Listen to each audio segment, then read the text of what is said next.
And here we are, folks, day 3 of the 2023 Collegiate National Table Tennis Championships. Up next is the round of 64 men's singles. On table number 2, we have Nathan Lee of UC Berkeley and Jonathan Lai of University of Texas. Nathan is the 33 seed, Jonathan is the 25th seed. They are vying for a spot to advance to the round of 32, where ultimately they will end up playing the winner. They will actually play the number 4 seed, Nathan Hsu of Penn. We've seen Nathan earlier this week. Great display in the men's doubles competition where they came up a little short, but they did have a great event. So for a lot of these athletes, especially the seated on the men's side, they can get a little additional rest on this final day as they've all had some really busy weekends. They've played doubles, they're now playing singles. Some of them were in co-ed and also in women. So it's really going to be a testament to these athletes' physical fitness, how well they conditioned and trained before they got here this weekend. But we're really excited to see Nathan Lee of UC Berkeley and Jonathan Lai of University of Texas. In the booth with me is Willie Leporullo. I'm Joe Wells. We'd like to take a quick moment to thank all of our wonderful sponsors: DHS, the City of Round Rock Sports Center, Pong Space, Major League Table Tennis, NCTTA, and all of its wonderful staff and volunteers, who this weekend would not be possible without.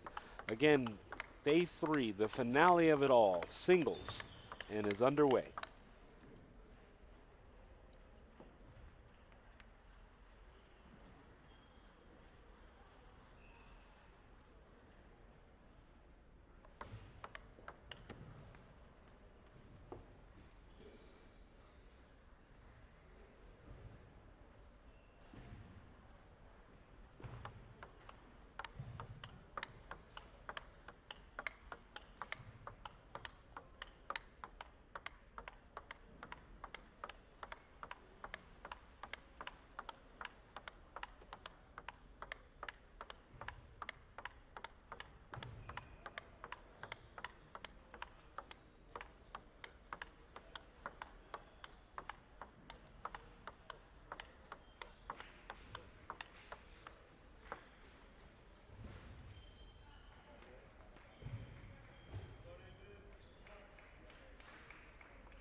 All right, here we go. 0-0 game 1.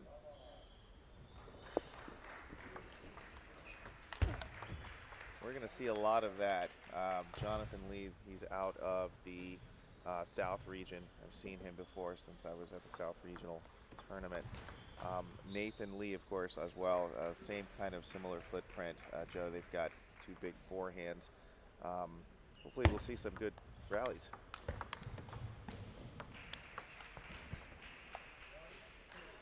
And I like the fact that both of them, everything is not really set up around, quick step around for a forehand. They aren't afraid to play a positioning backhand drive, if you will, just to set themselves up for the forehand.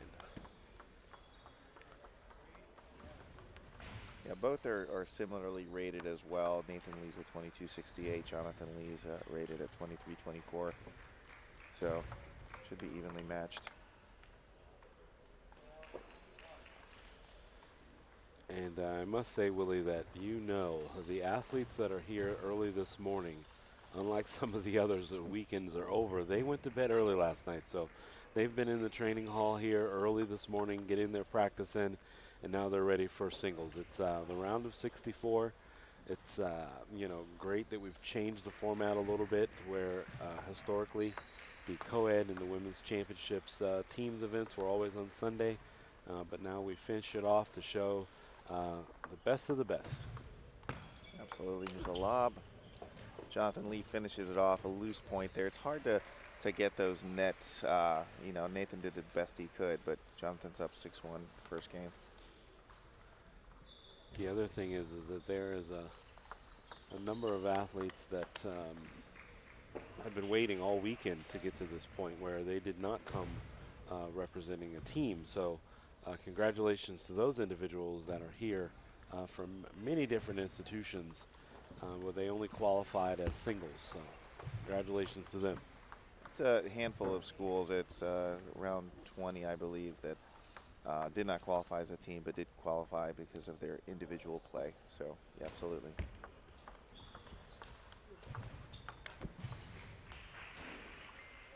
And so, you know, the rule here in NCTTA that you must wear a club or team uniform. And so you may see on the stream different kinds of uniforms, but again, always college table tennis kind of uniforms.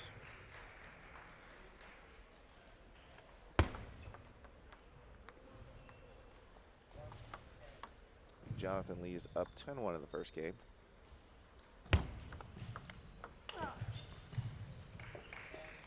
So it's interesting, you know, he's got 8 points, 9 points to deal with here. He had a big backhand loop we haven't seen all game. That's the confidence part, right? Being up so much. Yeah, well, you know, you also, when you feel like you have the room to do that, it's the time for you to be able to attempt some shots that maybe you didn't get in the match early that you want to try to bring it out later as we go forward. So it's going to be important for if Jonathan is looking to take big cuts off the backhand, he needs to try to establish that rhythm early, so that he's not, when he wants to pull it out later in the game, he's not tight. Because a lot of players, they try to attempt to do something late in the match that they haven't done all match. And while it's good in theory, it's just poor execution typically. Yep, makes sense. Both players have coaches in their corners. We know you can't see that from here. I'm a big advocate of NCTTA coaching. Coaches are incredibly important. Second pair of eyeballs to see potential mistakes or things they may overlook. Jonathan Lee looks pretty confident, full control. He's the #2 player for UT Austin. UT Austin is a pretty deep lineup. Yeah, and that's, again, it just shows over the years the number of juniors that are coming into the college ranks and players that have, out of many regions, primarily Texas and California, but there are a number of other regions in the Northeast as well that they have, for whatever reason, there is a generation of juniors, all born around the same years, that are entering the college ranks. So we have the advantage now of our table tennis programs in a lot of these schools are just really deep up and down, typically 1 through 3 spots, and they don't fall off sometimes until they get to the 4th. And but it's really just great to see all of these really talented juniors making their way into the college ranks. Scores 1-1. Brought him out wide. I think Nathan is getting a little bit more comfortable. We didn't see any of that from him in the first game, and probably a smart play to pull him out wide. Control desk, looking for Walter.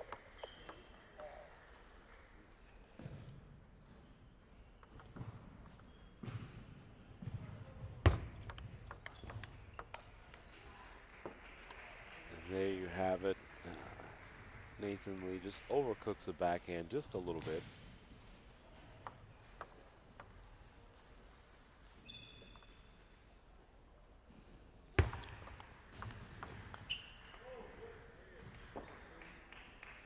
Missed time step around there from Jonathan.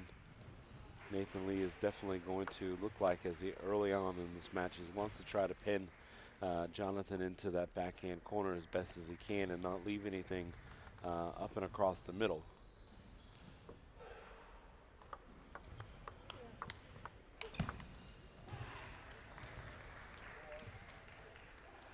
Yeah, he's going to really have to either get that backhand deeper or move it around, because back-to-back same spots just really falls into Nathan's strength.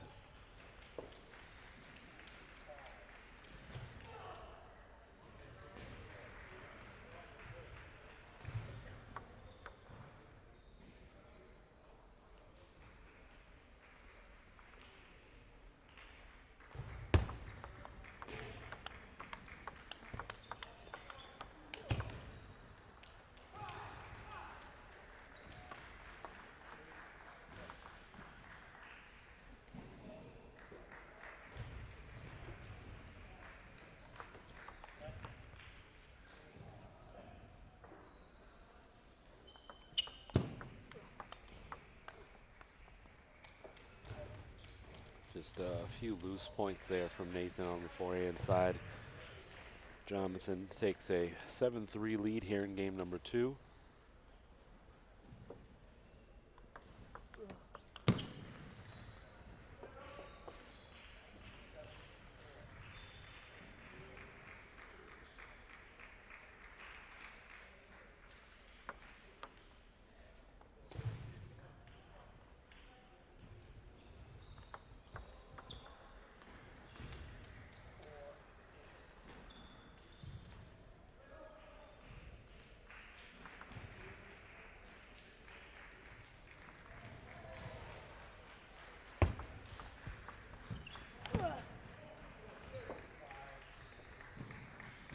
And an errant forehand there.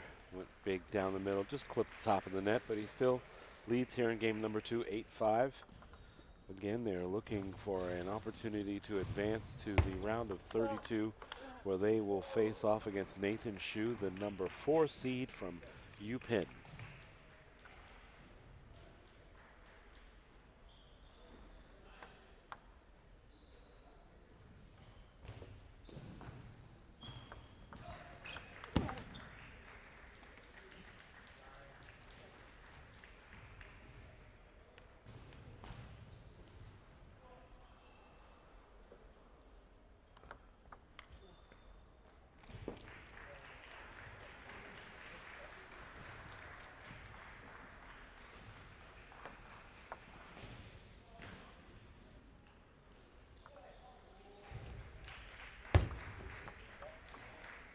A really tight serve there. A lot of pressure for Jonathan to keep that ball short. Again, another net. He's going for a really heavy underspin serve.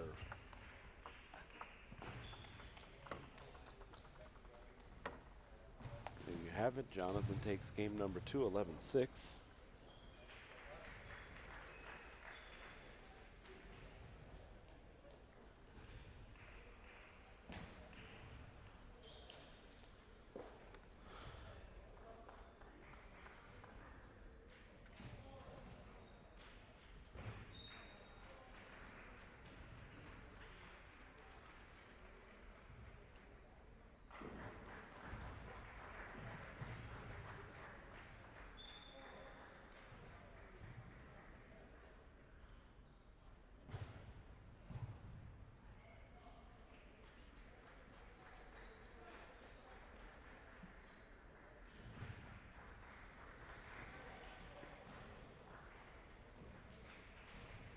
And in case you missed it yesterday, we want to give you just a quick update.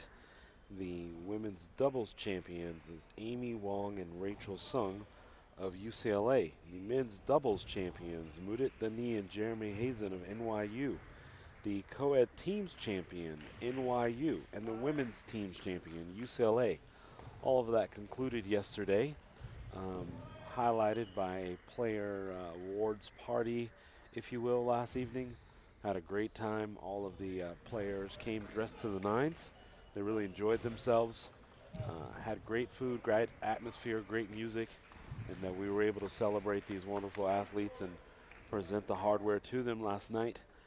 But there's still some more hardware on the line as we get ready here. Again, this is the round of 64 men's singles.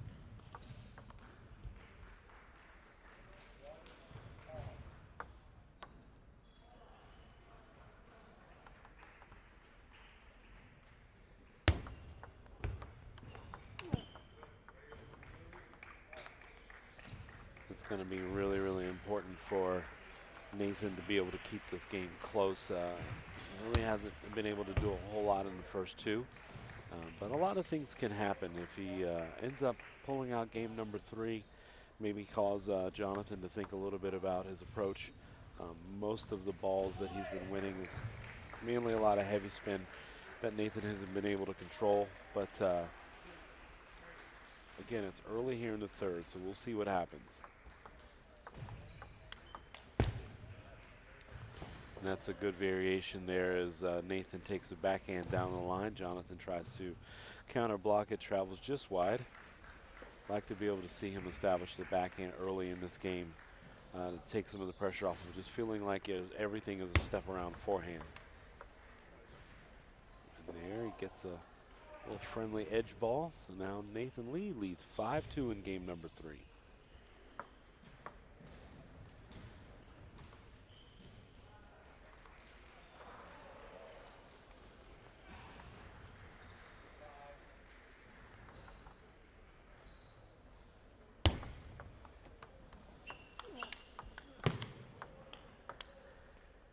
And a beautiful point there. That was a good array of defense from Nathan Lee. And then he transitioned to the forehand.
Jonathan has made his way back into his third game as he did trail early.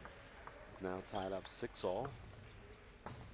Jonathan Lai leads 2-0 here, representing the University of Texas.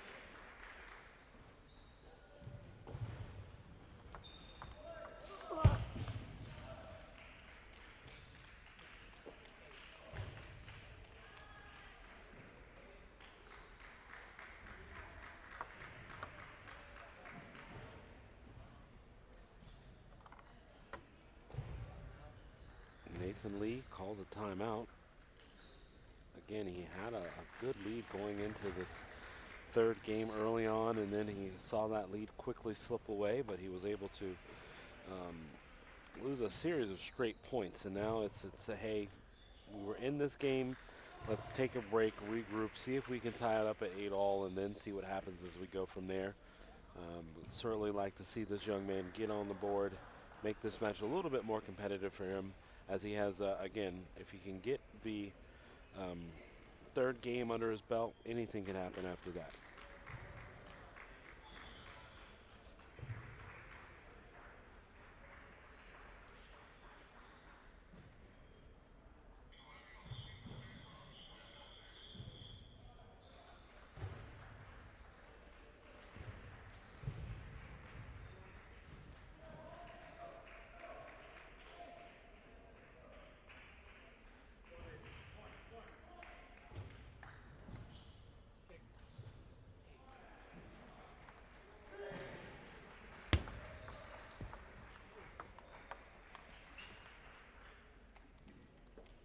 There you have Nathan just trying to play some really controlled soft loops to the backhand side, not wanting to open up too much for Jonathan, but that last one carries a little long. And the step around, he was a little late on. It's like he carried most of that stroke with his shoulder versus being able to transition with hips and legs. Jonathan Lai has a match point. And there you have it. Jonathan, the 25 seed, advances to the round of 32, where he will face Nathan Hsu, the 4th seed at University of Pennsylvania.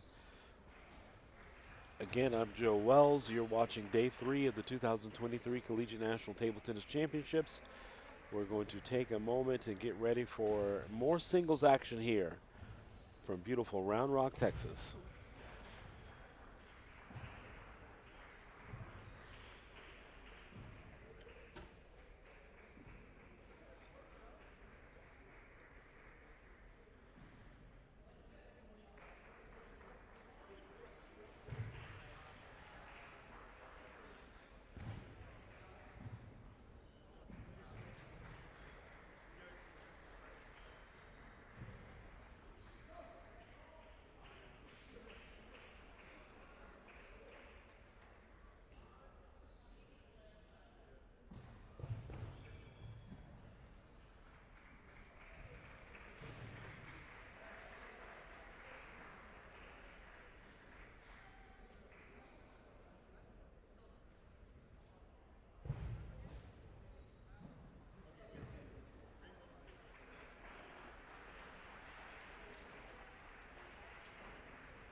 2, our umpire is Linda Lee.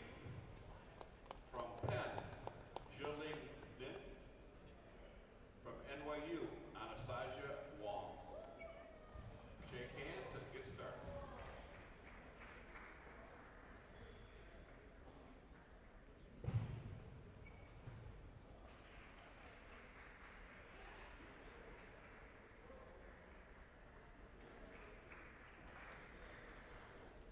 And here we go, folks, with our first ladies action of the morning. It's the round of 32, the women's singles. We have Ziling Ng versus UPenn versus Anastasia Wong of NYU.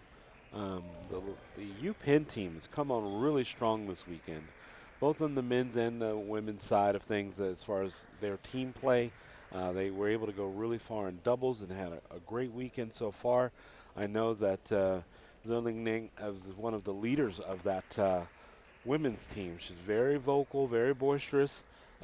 Looks like from what we saw yesterday, she's going to fight for every point.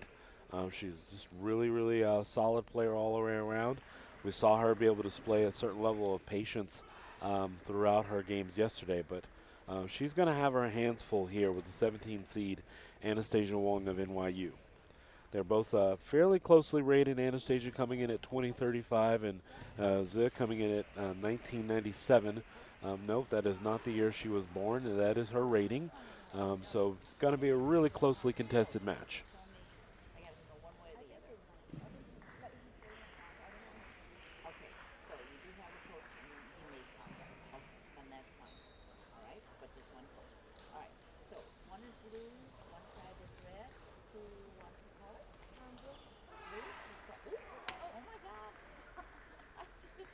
Do it again. I dropped that one. It's blue. She chooses to serve. You have your choice of hand. You can choose that end. Okay.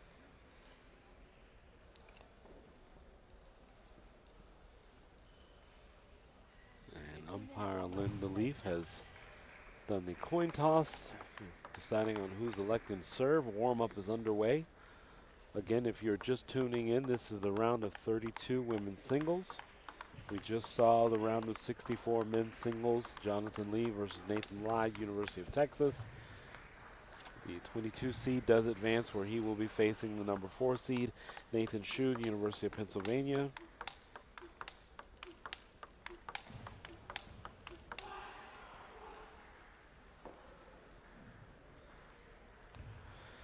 The winner of this will face the number 6 seed of UCLA, Joanna Sung.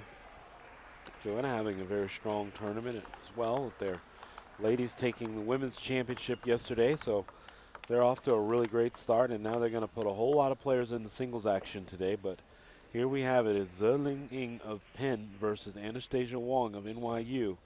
Again, the winner faces Joanna Sung, the 6th seed out of UCLA.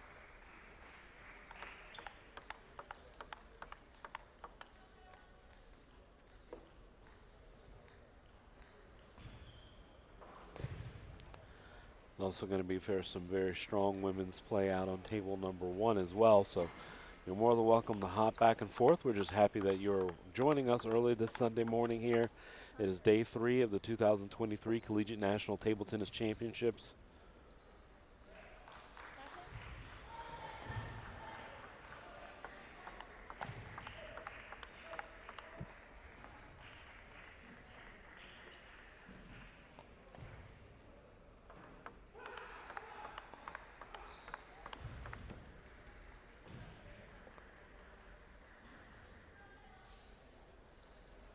And the halls are slowly but surely starting to fill in.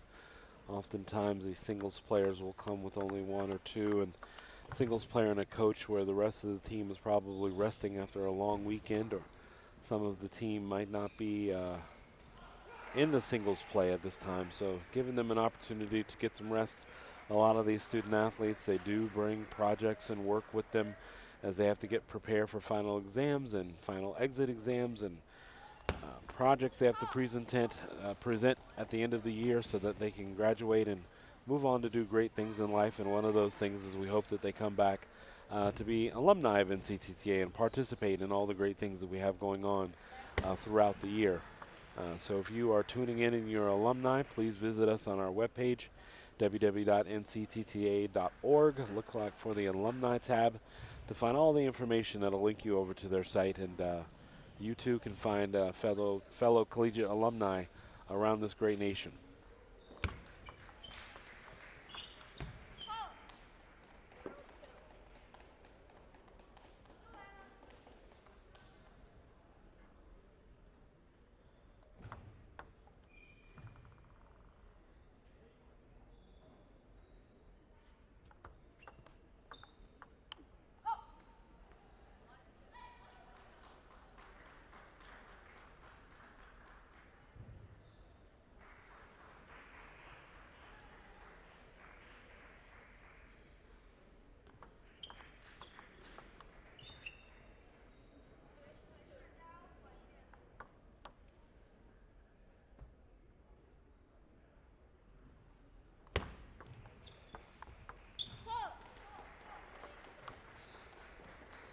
Anastasia takes a early lead here in game number 1. She's a serve at 3-2.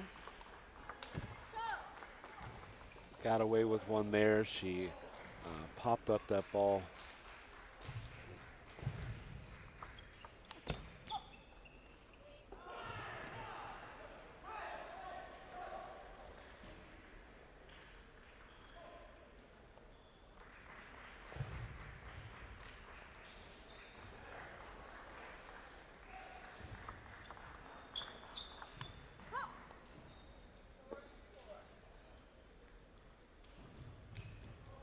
Again, no one really able to pull away early here. It's going to be a pretty tight match. Not separated in rating by much, roughly 37, 38 points.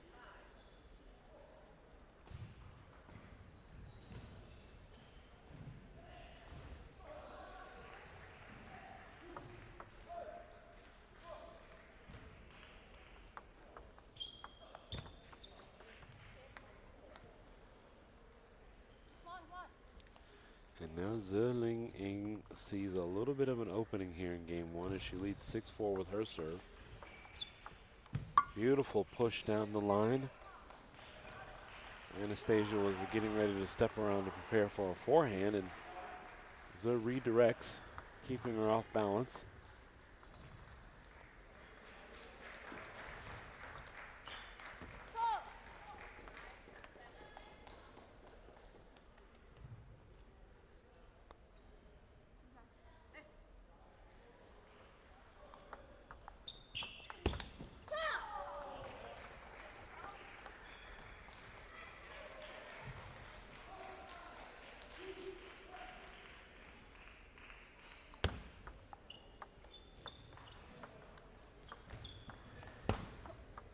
And again, a very short and controlled placement with the push to push. Anastasia definitely wanted to open up with some top spin to get ready to get that ball up, but unfortunately she places it just in the bottom of the net.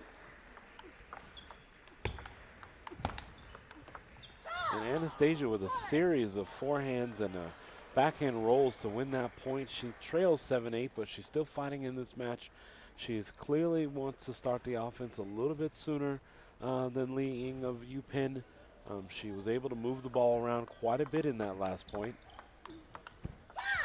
And again, a series of forehand loops, some backhand to forehand transition balls. Really good fight here from Anastasia Wong of NYU.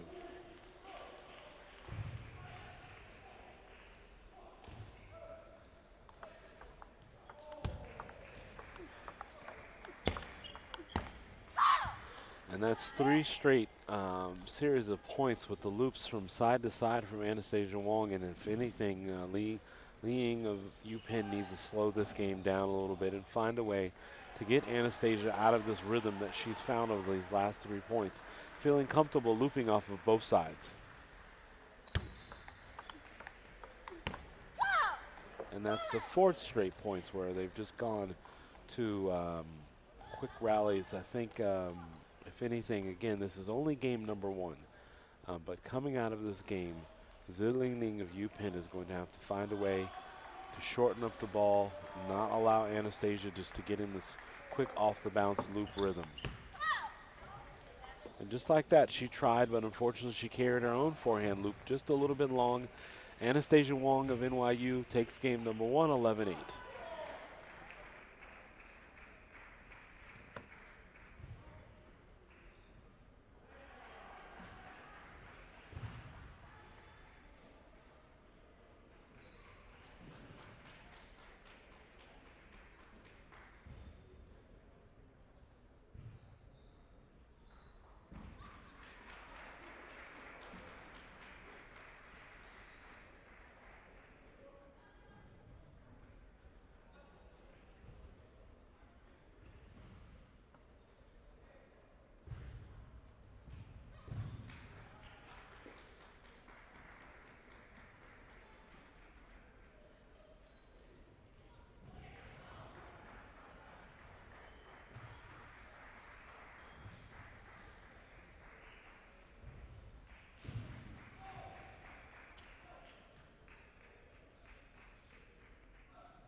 And we are back to the table, just waiting to get the scorecard right.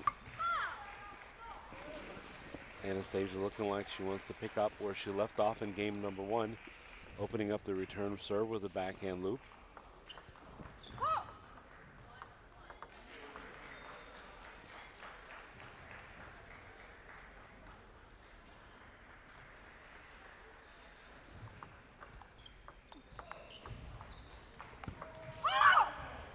And there, Zilling decides that she wants to step in, punch forward off the backhand side, and not leave up a mid-table, mid-height push that Anastasia is able to just kind of tee off on, which happened towards the end of that game, where she won 4 out of 5 points with a series of forehand loops.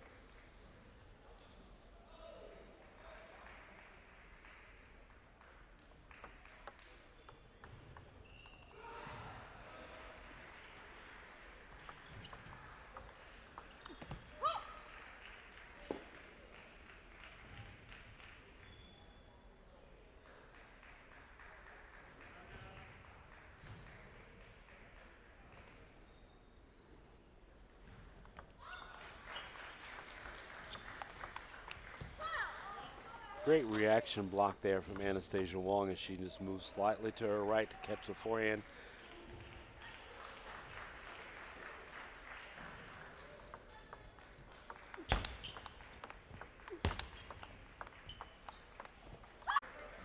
Trying to pin Anastasia Wong more to the backhand side and move her then back out wide right.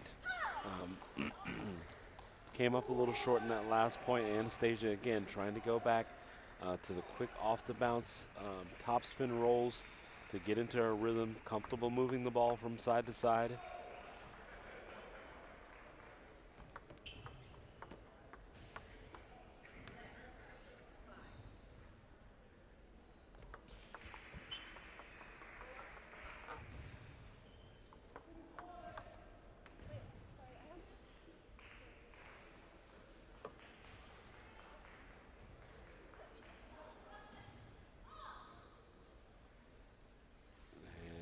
Quick moment, the athlete's very observant. Umpire Linda Leaf steps in, wipes some of the sweat off the table. Just a sign that these athletes are working really hard early this morning.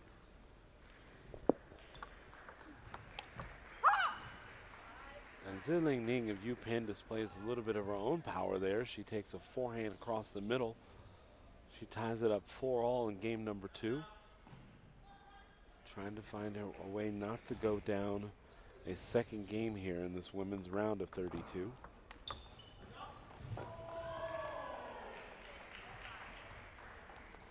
again, the winner of this will have to face off against Joanna Sung of UCLA.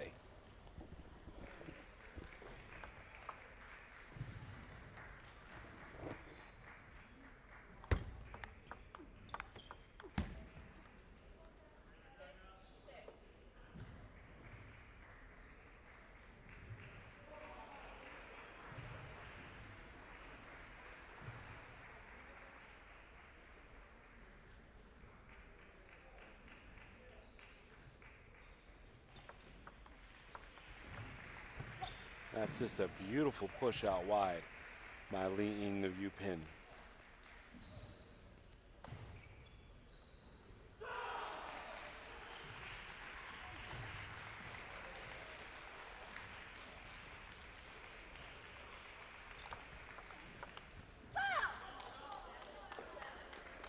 And Anastasia gets one right back there as Ziling Ying of UPenn takes the forehand out wide. And if you're just joining us, the player from UPenn, Li Ying, in the blue shirt with the red stripe accents. Anastasia Wong in the black shirt from NYU.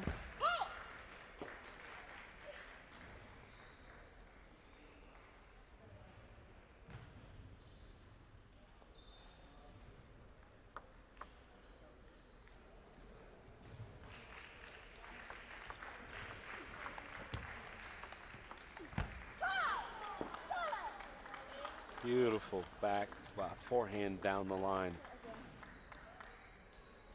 Catching Ying off guard there. She was moving to her right. Anastasia Wong goes different direction. Again, we go to the towel wipe off on the table.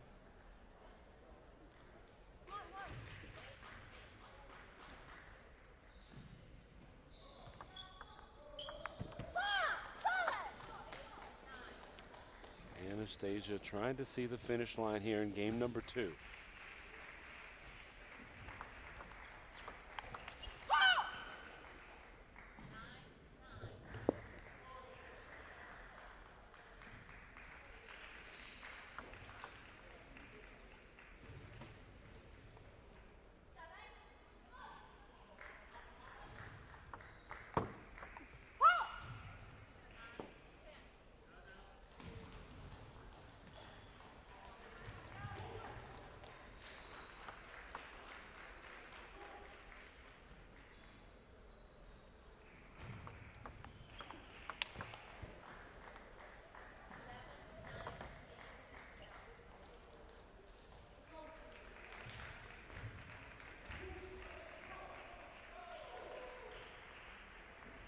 There you have it. Ziling Ying of UPenn able to close out game number 2. Bounce back really well. The biggest difference between game number 1 and game number 2 is that she didn't rely on the mid-table, mid-height push as much, thinking that she was going to be able to keep the play short. That was the first plan. She realized that she was going to have to establish and impart some of her own aggression, offensive attack, primarily on the forehand side. We saw some punch drives with the backhand early, which showed to work. I'm hoping that she can present a little bit more of that going into the third game, not giving Anastasia Wong any time to turn the corner and take cuts off the forehand side, which is where she typically tries to start her attack off with. So we're definitely going to see a bit of a strategy change here, hopefully, from Ziling Ying of UPenn, that she continues to impart her own offense, not be passive, take her cuts. I think Anastasia is going to have to just continue her game. She had a chance to win game number 2, so she really doesn't have to change a whole lot. It looks like she's going to, again, go quick off the bounce on the backhand side, start with long spinny serves, try to get the ball up, and then start her loop attack side to side.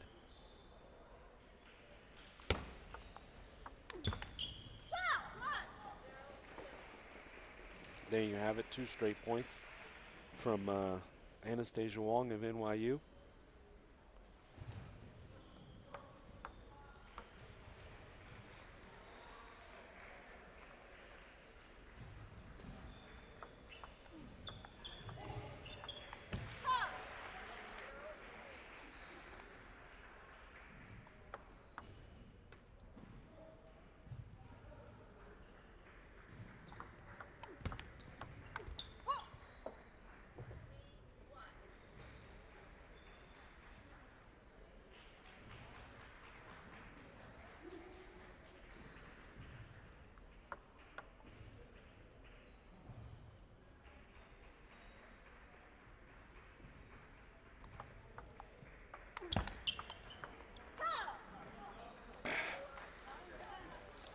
Anastasia Wong with an early onslaught here, 4-1 game number 3.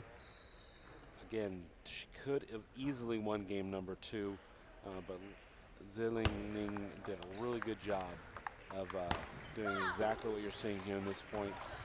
The quick bounce off, punch off the backhand side, trying to cut into the timing of Anastasia Wong.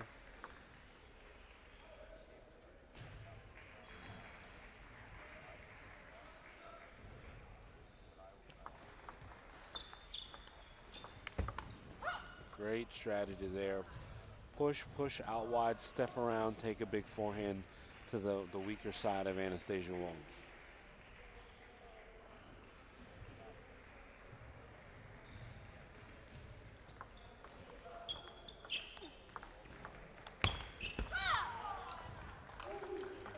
And she's gonna have to do a little bit more there with that blocking rotation. As soon as she sees Anastasia winding up for the big strokes, I think she has time to either try to do a bit of a counter of her own, or maybe be a little bit more aggressive on her blocks.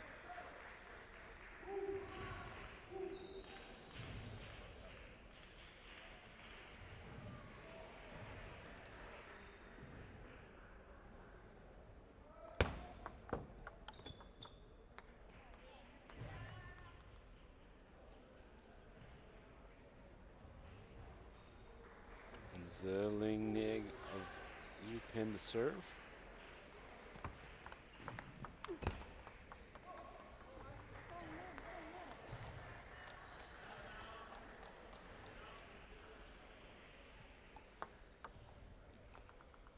She still trails 4-7, second serve. And I like what she was thinking there, but I don't think that that's where she wants to start to get to her top spin rally. She just opened up the serve too long, and Anastasia was able to capitalize on a forehand off the bounce. Yeah, Anastasia Wong of NYU with a comfortable 9-4 lead here in the third game.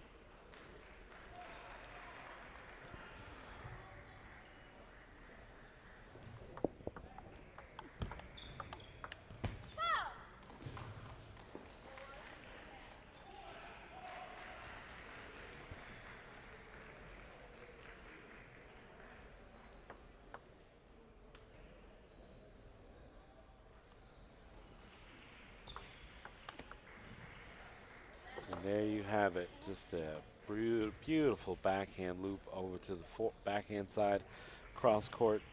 Anastasia Wong has no problem in that third game, 11-4. Zilling Ning was just felt really rushing to try to get to her offense. She goes back to how she started game number 2. She was able to set it up with short push, and then if the push came back to her, that's when she opened up her soft top to get into the rally that she wants. Again, the winner of this match will face off against the 6th seed of UCLA, Joanna Sung.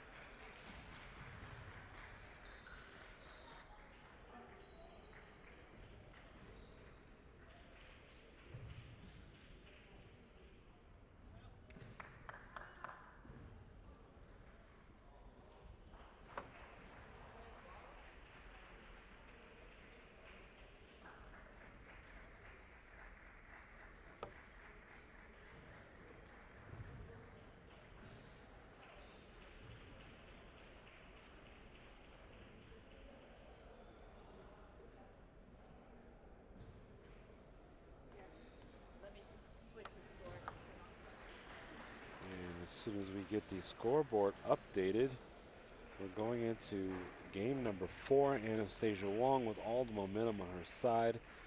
As these past few games, she's just done a flurry of forehand combinations from the forehand to the backside, to the backhand side of Zilling Ning of U-Pin.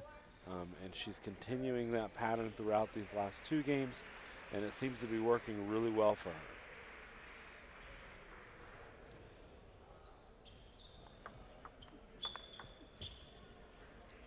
this is a great start by Ziling Ing of UPenn.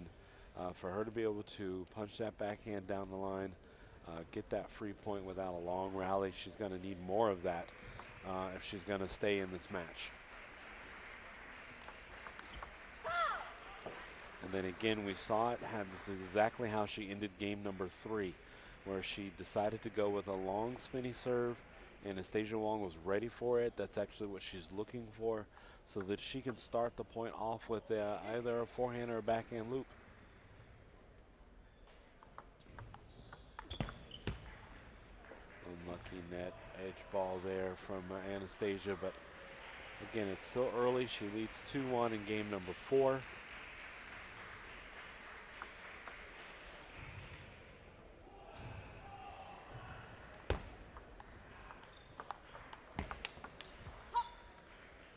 And that's more her speed. It's a quick forehand or backhand drive going right at the body of Anastasia Wong. Anastasia not able to turn or pivot fast enough to do a counter.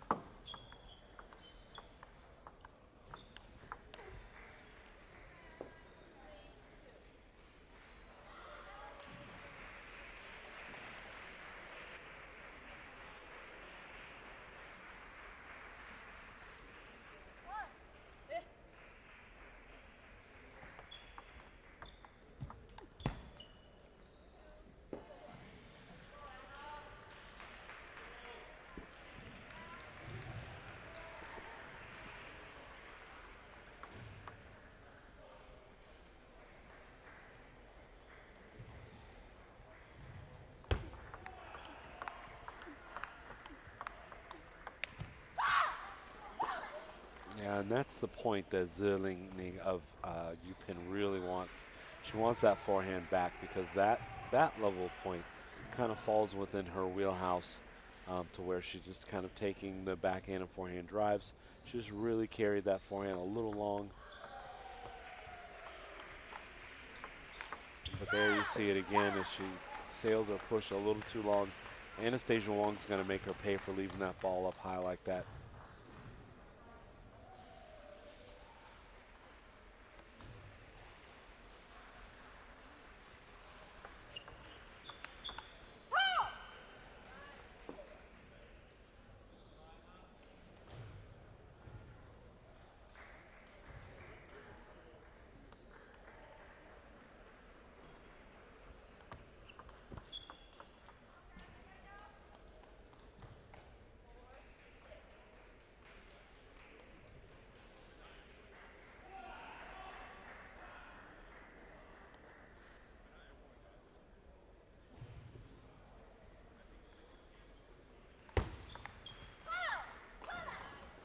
Yeah, good free point there from Anastasia Wong. She gives a long side spin serve out to the backhand side of Ziling Ing of UPenn.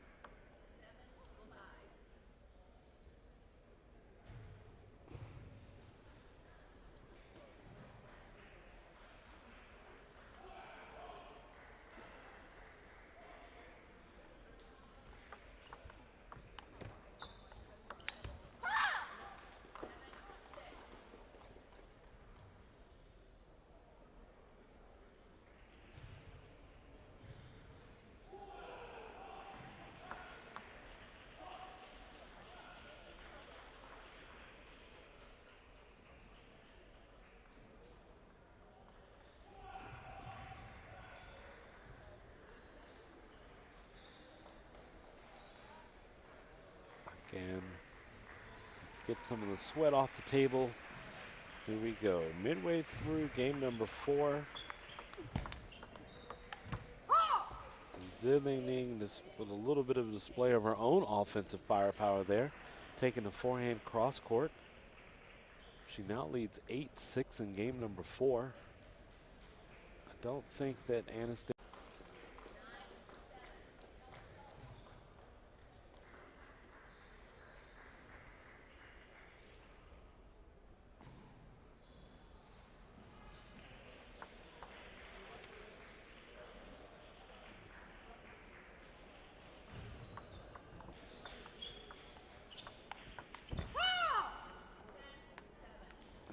Anastasia just kind of falling apart here in game number 4 when she really was looking in control of this match. There you have it. Ziling Ing of UPenn takes game number 4. We are going the distance here, folks, and Anastasia Wong really didn't want to get to this point. But those are just the ebbs and flows of table tennis, to where one person can be in control of a match, and in one moment, all it takes is a few unlucky bounces, someone to start to establish some rhythm on their side, which is what we saw towards the end of game 4 for the player from UPenn.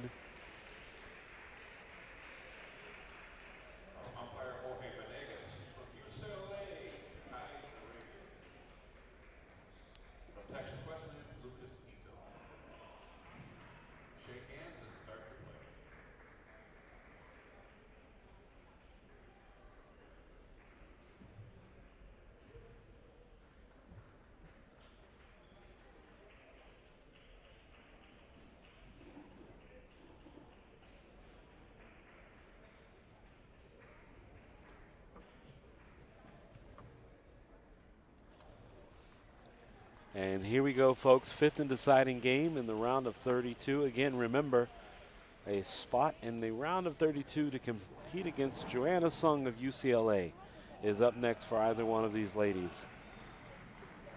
Anastasia Wong started off this match really strong, but she's allowed Ziling Ning to hang around and impart some of her own offense and be aggressive in this match. And now it's going to be a matter of wills in this 5th and deciding game.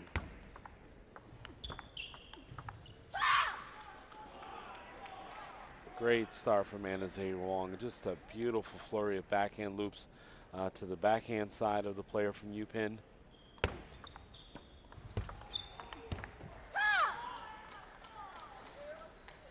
Ziling Ing of UPenn did a great job of returning the ball short, but Anastasia Wong was just really feeling like she wants to start to be aggressive early.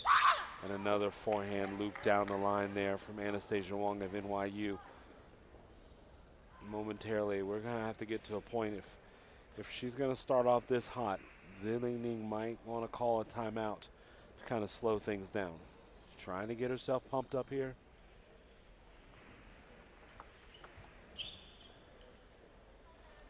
And an easy point off return of serve. That's what you kind of need sometimes just to settle the nerves.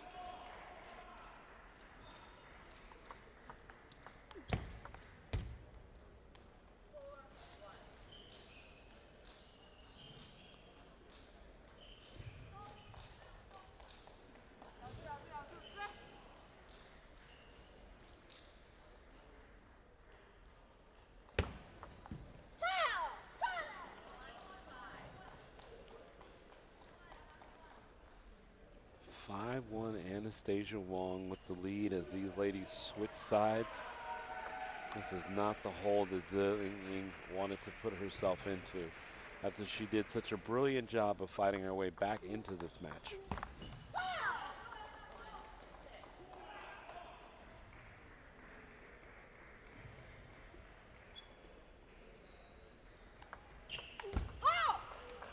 Gets away with a long serve there. Again, she found herself in trouble a number of times trying to serve long, but Anastasia gave her a gift there. Still comfortably ahead 6-2. 5 points to the finish line.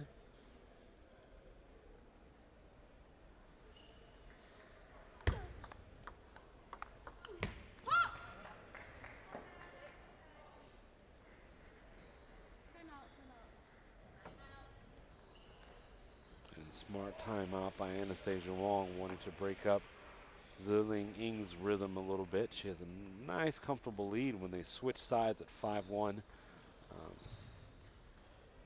Ing able to cut back into that lead just a little bit.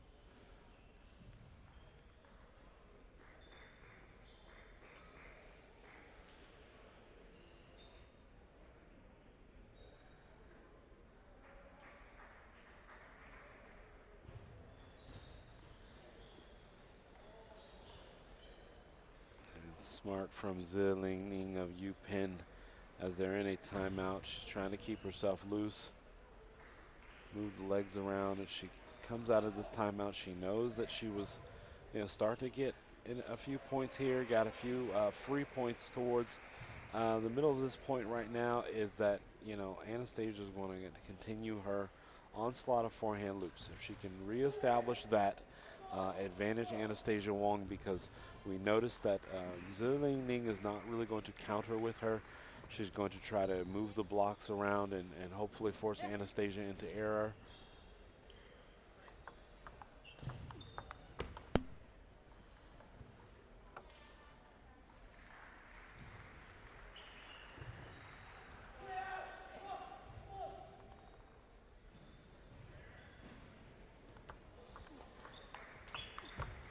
Beautiful forehand counter inside out there from Anastasia Wong.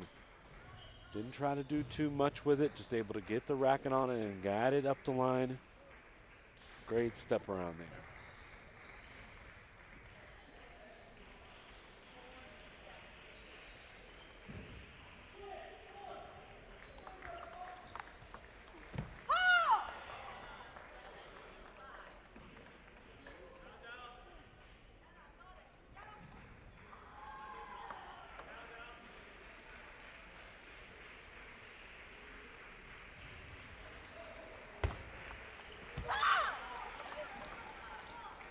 Just like that, Anastasia Wong back on top, 8-5 in game number 5.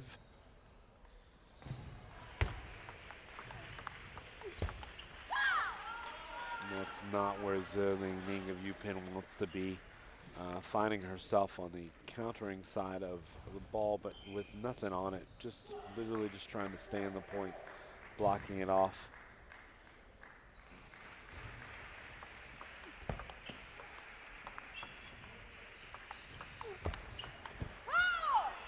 Good point there from Li Ning's of UPenn.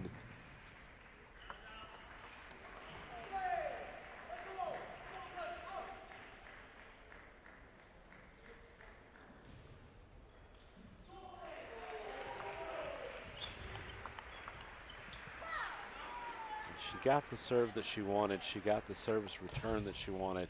Just not able to capitalize. And Anastasia Wong of NYU finds herself with a match point at 10-6. Serve is on her racket.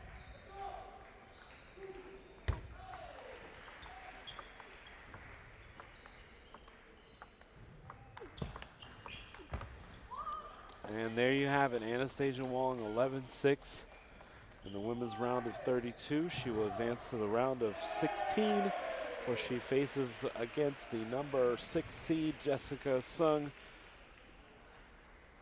of UCLA. Excuse me, Joanna Sung of UCLA. Again, this is day 3 of the 2023 Collegiate National Table Tennis Championships. I'm Joe Wells. We have more singles action coming up as the co-ed champions have been decided. Great day for table tennis yesterday. Even better today. If you're just joining us, we'd like to thank our sponsors, the City of Round Rock and the Round Rock Sports Center, Major League Table Tennis, Pong Space, DHS, and NCTTA and its staff and all of its wonderful volunteers that are here this weekend to make this great event possible. We really couldn't do it without them, so thank you so much to the volunteers and staff. We're going to take a momentary timeout and bring you back here with more men's singles action.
In action right now, men's round of 32.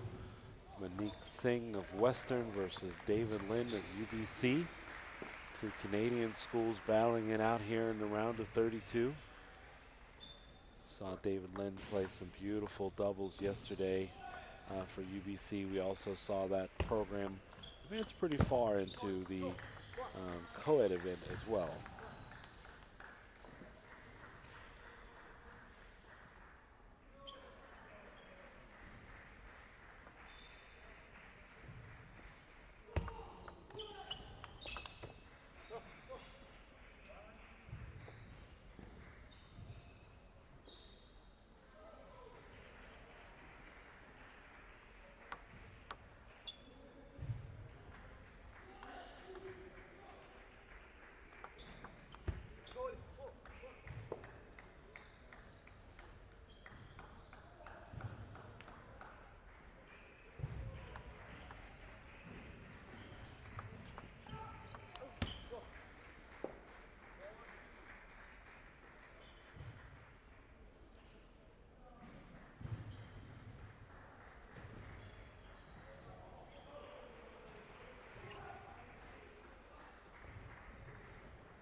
And here we are in the women's singles round of 16.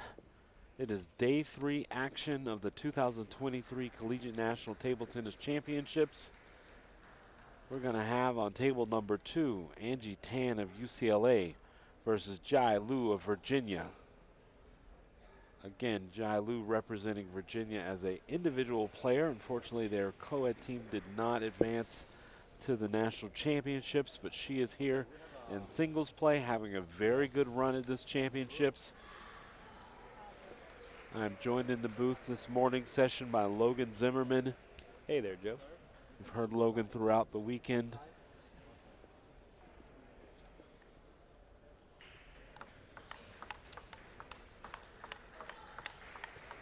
And getting into the round of 16, we're sure to see some very high quality shots and rallies. These women have been playing great throughout the tournament itself from the team side, and now they're getting to showcase their skills on an individual level and maybe try to take home an award. And it's nice, like Joe alluded to earlier, like Jai Lu from Virginia here. Her team's not representing in the top echelon, but she has a chance to take home some gold for her college.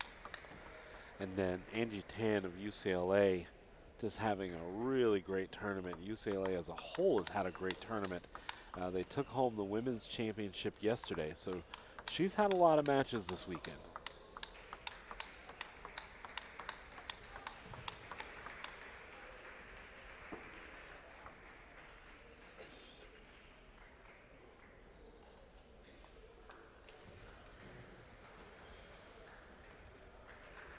Going to be a really explosive play also out on table number 1. Shin Ding of Texas Wesleyan.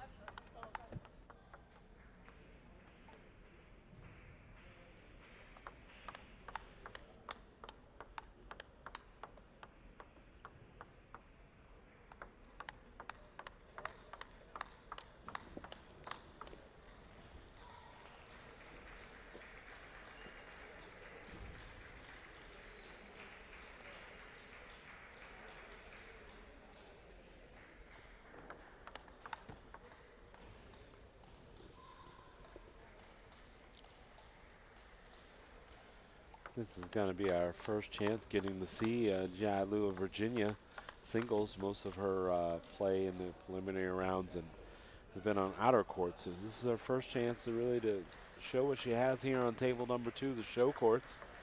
And Angie Tan, busy weekend, winning the women's team championship. Play is underway. Round of 16, women's singles.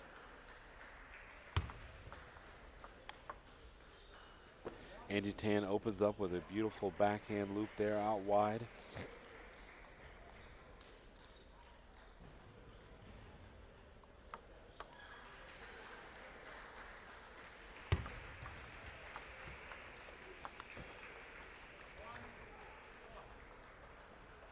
And a nice shallow slow spin loop from Jai Lu.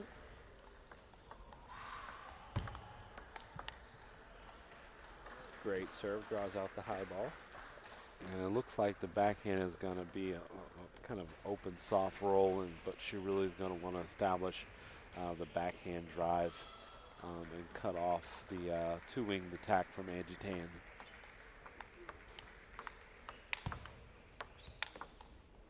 And great footwork there from Angie Tan, and she could have taken that ball with her backhand, but she actually took the extra steps to come around and take the forehand smash cross court.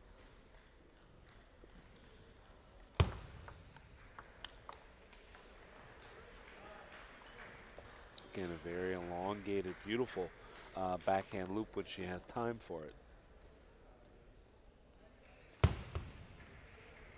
Non-characteristic service error.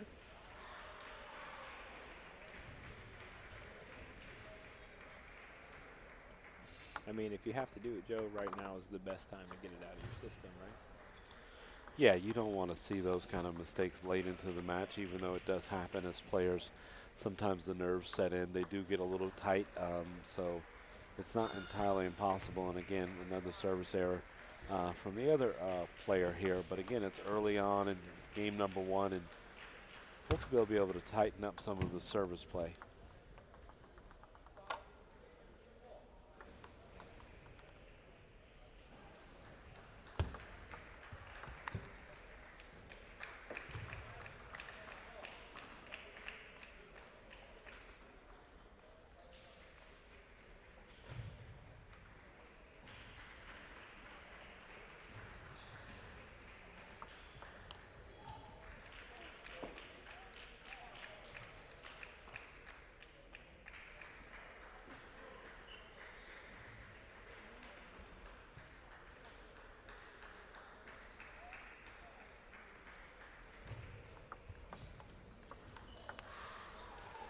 And again, she likes to open up with a very controlled loop. Not too fast, but has a lot of spin. She places the ball very well.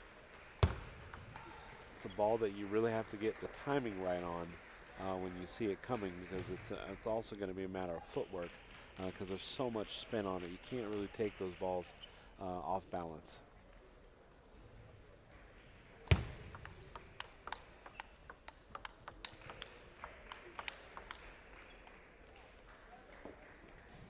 And a nice quality back and forth there from both players, but it goes the way of Angie Tan.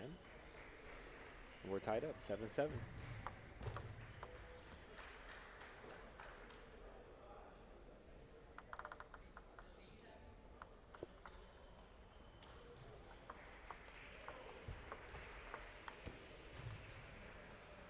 Just a slight miscalculation on the underspin conversion there from Jai Lu.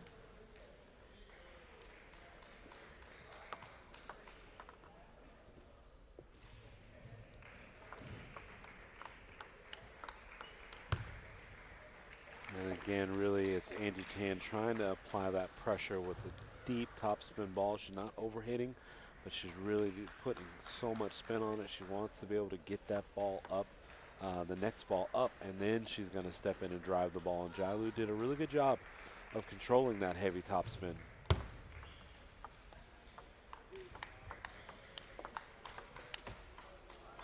Great half-long attack there from Jai Lu. Sets up a nice point.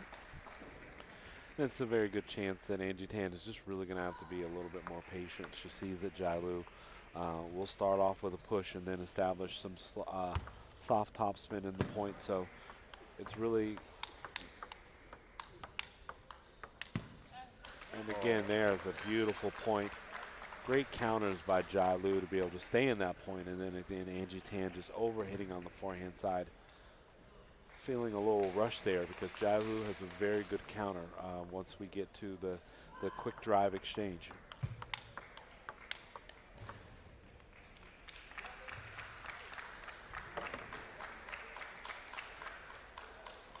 And a nice controlled exchange there for Jai Lu to end up putting away game number 1 and taking the first point here in this series. And the number 5 seed, Angie Tan, in a little bit of trouble here early on in round of 16. Jai Lu, the 14 seed, with a 21-10 rating. There is a sizable difference in the ratings between the two. So you hate Angie Tan, hate to see her off to the slow start, but we know that the champion will be able to quickly pick back up here and get established in game number 2. Again, if you're just tuning in with us, this is the finale, day 3 of the 2023 Collegiate National Table Tennis Championships. This is women's singles action. The co-ed champions have been announced. NYU is the co-ed division champion, and UCLA took home the women's team title.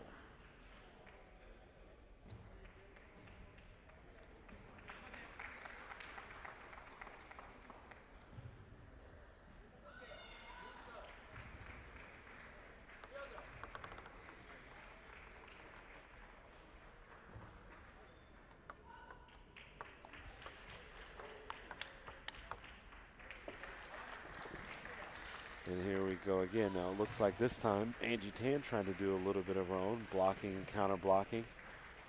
See how much power Jai Lu is really going to be able to initiate on those forehands and whether or not she has a backhand loop. We saw some soft top, so it's not really a big long whipping stroke, but she's more of a off the bounce kind of on the backhand side, likes to punch a little bit.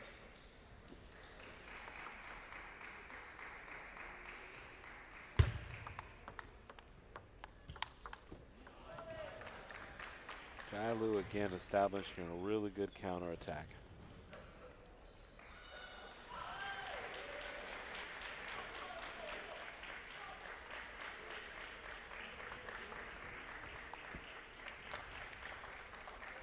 That's just a really tough ball to run around to hit a backhand loop, you know, almost having to pull across your body really to generate any kind of power on that ball, and the ball just slides right into the bottom of the net.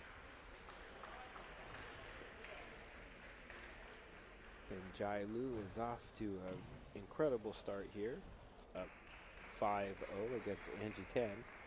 Angie's going to have to figure some tactics out, try and, there you go, figure something out to kind of stop the bleeding here, and that first point will get her on the board, bring her within 4. Now it's her serve. Let's see if she can't rattle off 2 more to close the gap. You have to remember that Jai Lu is coming into this event in women's singles pretty fresh, as she's only playing singles, but for Angie Tan, she's had to play the team event. She's played doubles as well, so it's been a really busy weekend for her.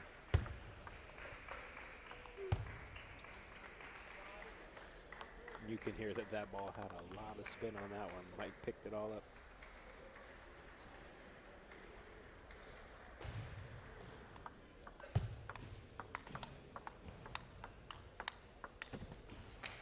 Just unlucky punch off the top of the net. Angie trying to be aggressive, trying to put the pressure on Jai Lu, but Jai Lu does a very good job of holding her position and is counter blocking and rolling until she sees her opening.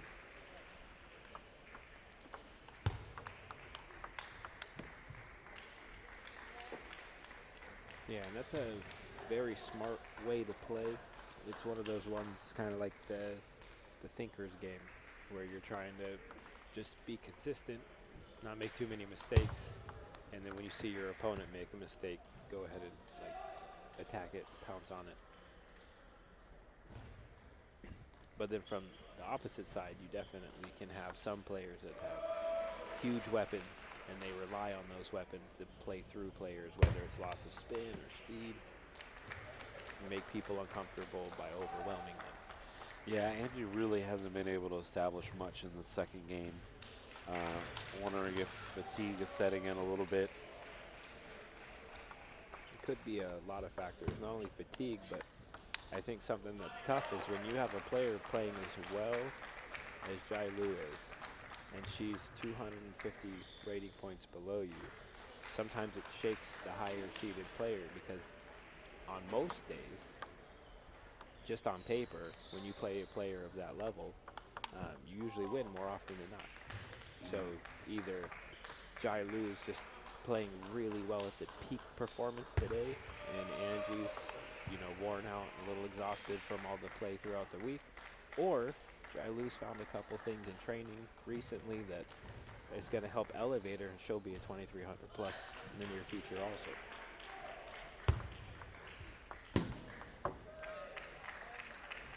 Yeah, again, it's just a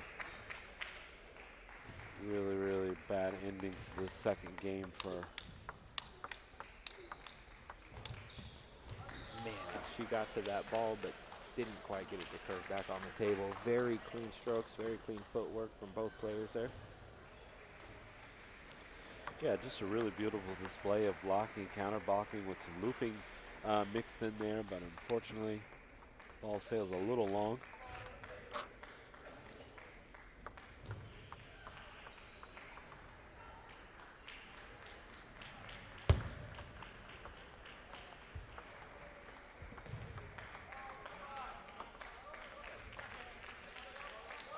All right, Angie's gotten within 1 and has the serve. Try and tie this up, go to deuce. And she just misses the table by a fraction. So that's going to make the series 2 games to 0 in favor of Jai Lu. Both players going back to their respective corners to talk with their playing partners and get some hopefully helpful tips to come out with a new strategy. It looked like Angie Tan was, very close there. She was starting to have some good success. I mean, the games are very close, and Jai Lu is playing very well. But Angie, she seems to not be able to generate a rhythm where she can streak points. And Jai keeps having these streaks of, 2, 3 points in a row, and it's kind of helping her get through this match. The one thing that we had noticed is that Angie has reeled off a couple loops in a row within the points that she initiated the attack early. But Jai Lu just did a really good job of hanging in there and just giving her one more ball to hit. And a lot of those points that she ended up losing where she was the aggressor of the points. So, hats off to Jai Lu for standing in there and really taking the heat.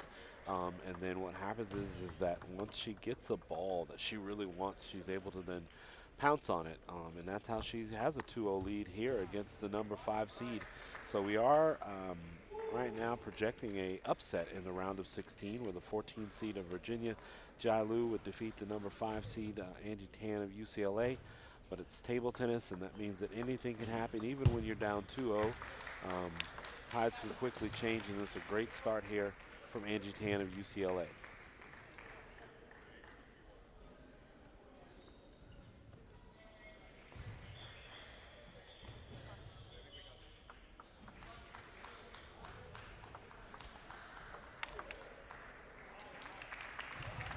That was a close call. Jai got the ball to pop up with the aggressive attack, goes for the put away, and Angie was almost right there to cover it back on the table.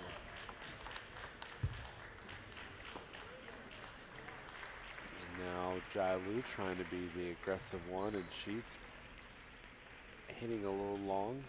Obviously, when you have a little bit of a lead, you're trying to be more comfortable with taking some shots that you didn't, but when you start taking those shots later, that wasn't what you were doing the first 2 games. There really is no need to change, what got you here. So, yeah, the important part typically is that when you have a lead, there's a reason you got there.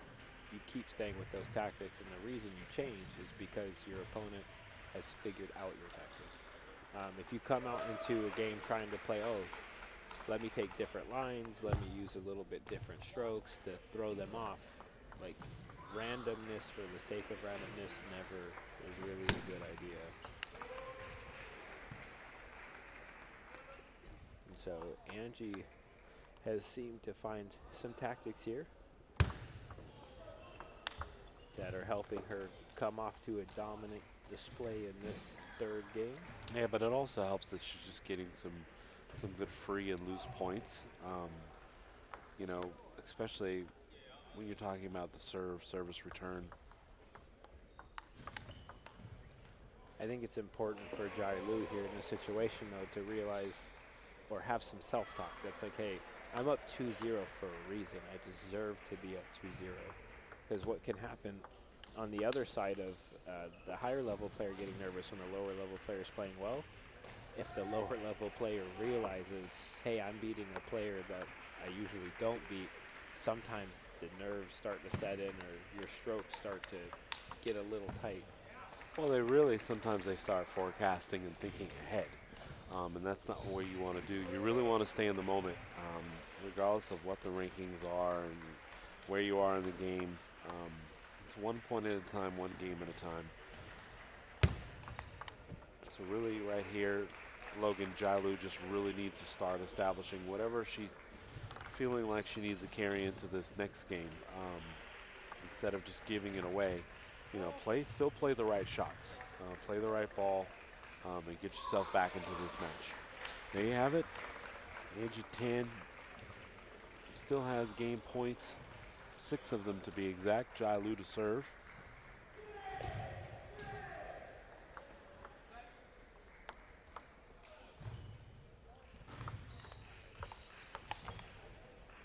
That was a beautiful slow spin followed by punch combo there from Angie Tan to put game 3 in the books.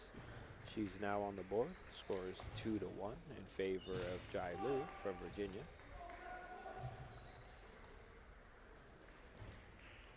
So I think right now, talking with their coach, it's just important for Jai Lu to realize she has the advantage at the moment. She's up 2-0. She only needs to win one more game. And she has 2 chances to do it. The important part is to not get too panicky, not feel overwhelmed, because you saw with just a little, like not quite as tight play, Angie was able to go on a tear there and make all kinds of amazing shots, play some really short rallies by just hitting the proper angles, proper pace and speed.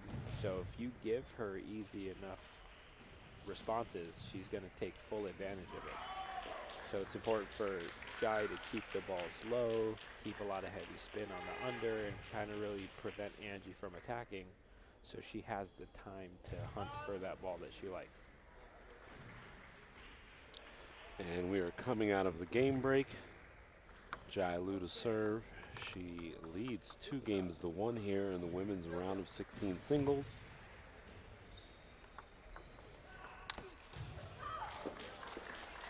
And again, I like the fact that she's trying to establish attack early.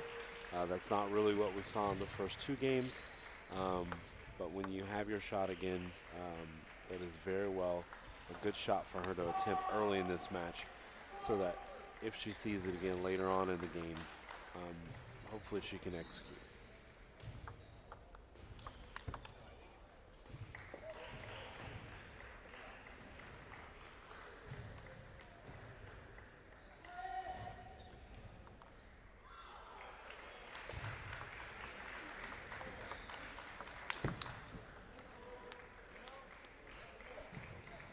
Again, this Angie Tan just off to a really quick start here in game number 4.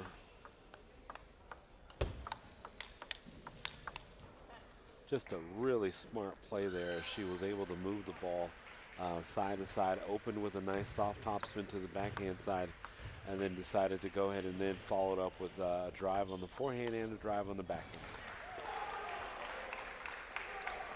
And I think the first game and the start, or the 4th game and 3rd game, are the way that Angie Tan expected the whole series to be. And that's why early on, when Jai was having such good success and winning a lot of rallies and ending up winning the first 2 games, it's you could see the confusion in Angie Tan's face. But now she's found some weaknesses and she's exploiting them. Let's see if Jai can redirect or alter the course and get back in control of this match.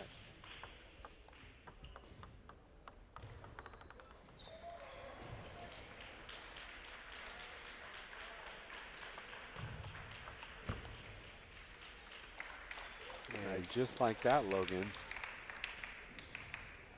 Angie Tan's little lead that she had here is slowly but surely disappearing. Jai Lu's reeled off 3 straight points.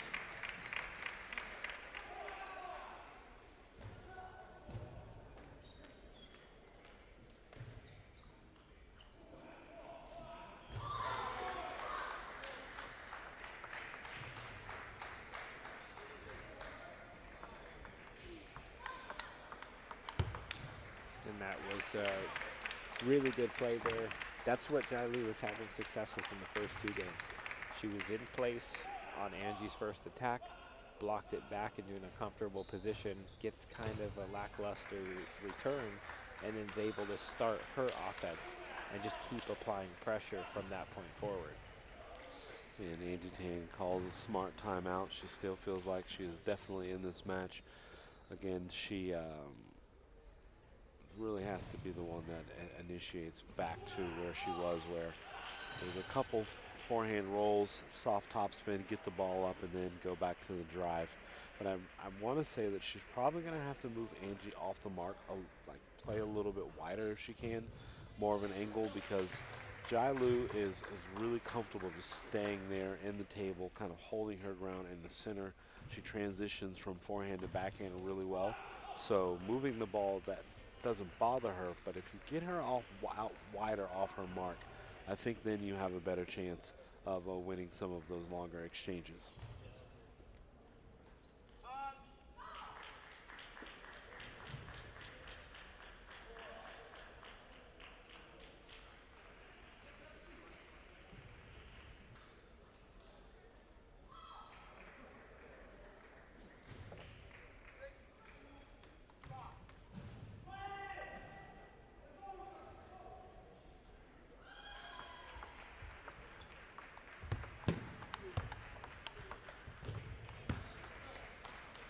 An unfortunate net there.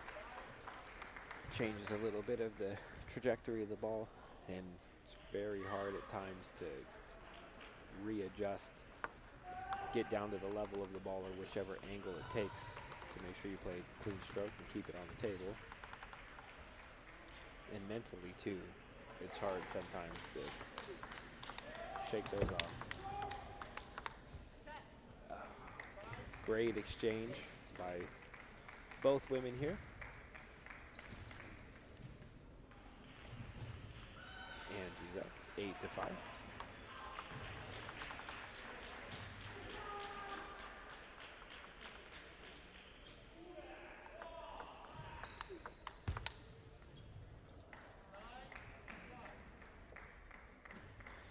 Again, Angie reestablishes her lead here in the fourth game. Again, she's also had a really long weekend. She's just played a lot of matches this weekend, so looks like she's just trying to will her way through there. A little lucky net ball roller surely doesn't hurt. Well, when you're already having a hard time hanging in there, getting a net back herself, you know, if you're already under pressure for your opponent to get, you know, 2 nets back to back to keep that pressure even more so on you is really difficult to deal with, but glad to see Jai got a net of herself. So the powers that be in table tennis are kind of balancing the scales there. Beautiful soft top that bounces, stays really low off the bounce. So the 5 seed Angie Tan has bounced back. Again, we mentioned earlier that it's table tennis. Just because you go down 2-0, it is the best of 5. So Angie Tan wins game number 3 and game number 4, 11-4, 11-6. She is going to a 5th and deciding game. And the winner of this match will face off against the winner of the Jia Qi Lin Texas Wesleyan Ivy Liao of UBC matchup, which has gone on table number 1. Again, that is Jia Qi Lin of Texas Wesleyan versus Ivy Liao of UBC. They will face off against each other, the winner of these 2 courts here on tables number 1 and tables number 2.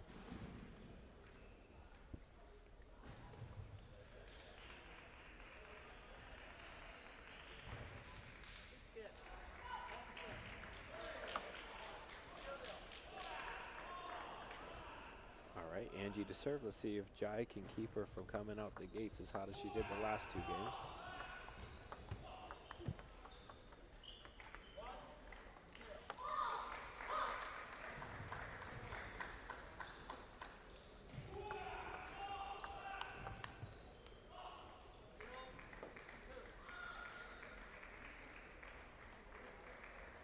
And Jai seems to be playing a hair passive.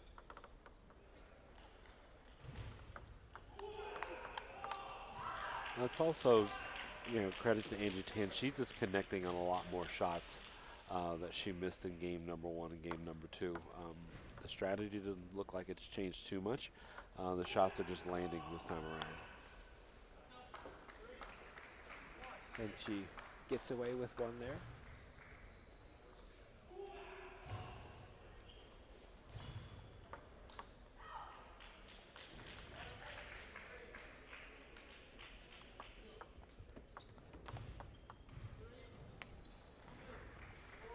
And the net karma has now been officially balanced. Again, hopefully this is early in the game. Don't want to really see these kind of things happen late if it's 8-all, 9-9, 10-9, things of that nature. You just hate to see that for the athletes. It happened out on table number 1.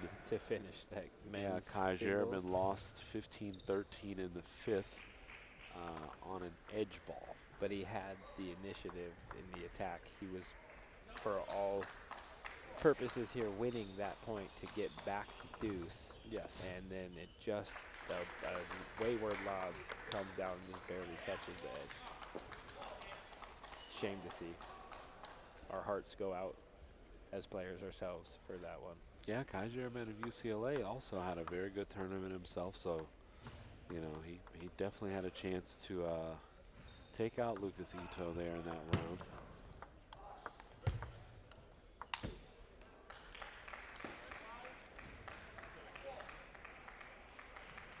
I like the aggression from Jai Lu. If she had managed to find the playing surface on that last smash there, would have really sent a message to Angie Tan that, hey, I'm here and I'm taking this seriously.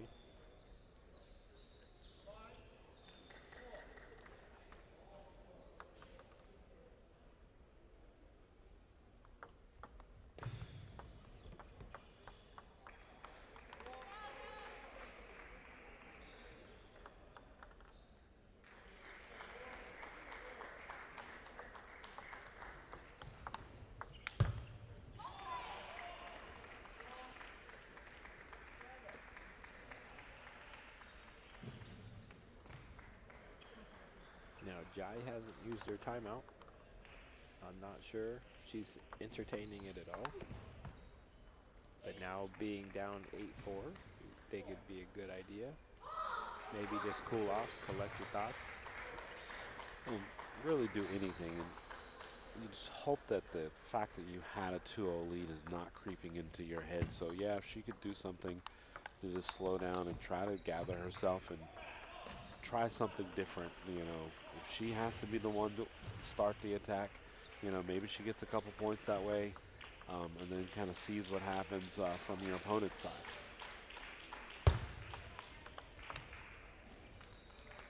And I did like that she played the ball short, moved her inside, and then moved her back out wide on the forehand side. And Jai Lu, again, she got her off the mark a little bit to where she's having to lead. So Angie Tan has a 9-5 lead here in the 5th and deciding game.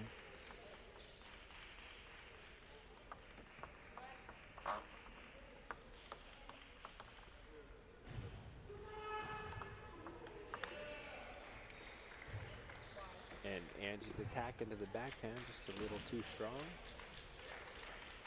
She ends up with 5 match points.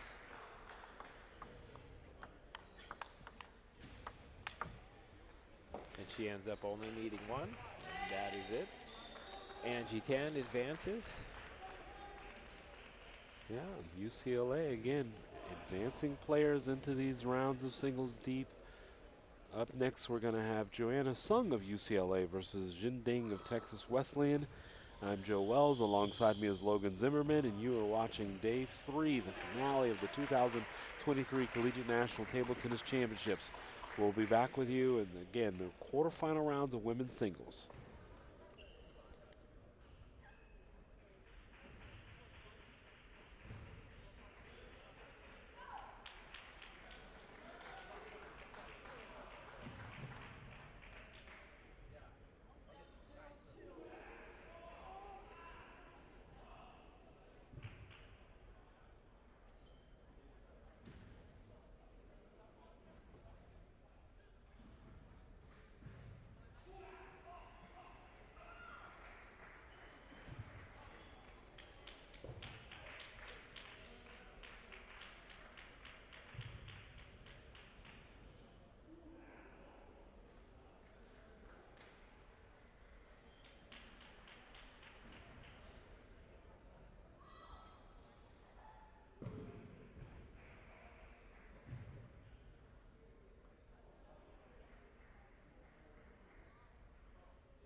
All right, welcome back to Court 2. We have the men's singles round of 16. Tiago Ueda from Texas Wesleyan versus David Lynn of UBC. All right, quarterfinals walking out now. Another round of 16. Round of applause as they step out on the court. Best of 5.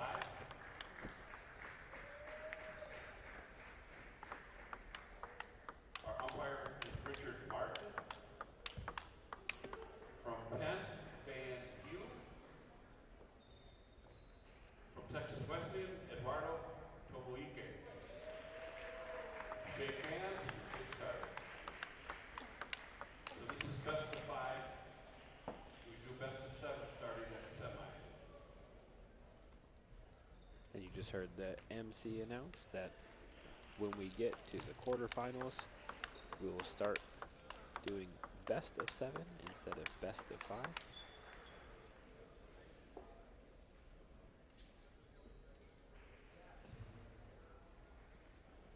Currently, the first player to reach 3 games won wins the match. As soon as we get to the semifinals, it sounds like it'll be the first player to 4 games.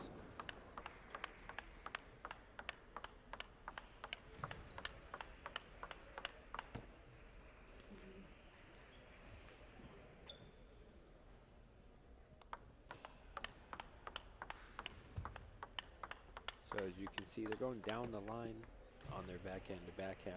Typically you see them going cross court. It's because we have a righty versus lefty combination here. And one of the first times we had a chance to see Tiago Ueda of Texas Wesleyan was the early exit that he experienced against Wash U in doubles. But again, he's had a very good weekend. His teammate Eduardo Tomoike out on table number 1 playing right now as well. So Texas Wesleyan have a really good run right now. Singles play on this final Sunday of the championship. David Lynn, the lefty from UBC.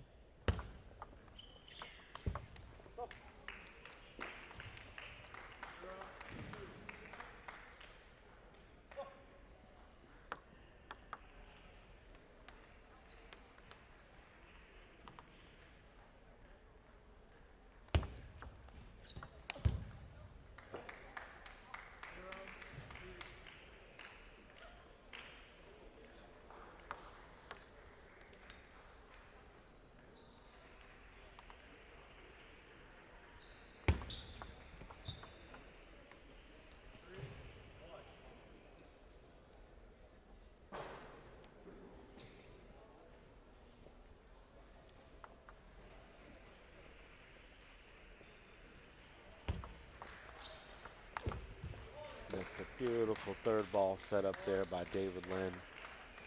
Gives him a mid-court soft off serve up the middle. Gets the return just high like he wants it. Takes the forehand back down the line. And it's always really challenging. It's always really challenging sometimes for the right-handers to play the left-handers because the left-handers do have a slight advantage. A, they don't really see a whole lot of left-handers, and B, you're taking the forehand, which is a lot of people's stronger side, hitting it into the backhand, which is a lot of people's weaker side, and that just really puts a lot of pressure on you, the righty, to try to keep that ball out of the middle. Maybe try to jam up the left-hander a little bit more and play a wider angle to the forehand side, which again you normally don't like to do because you're usually playing righty to righty.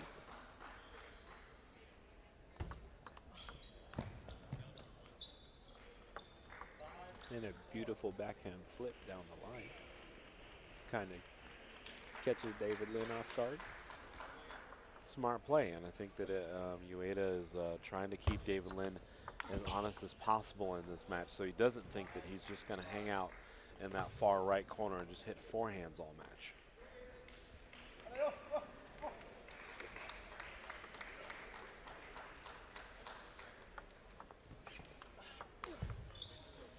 Catches a little edge there.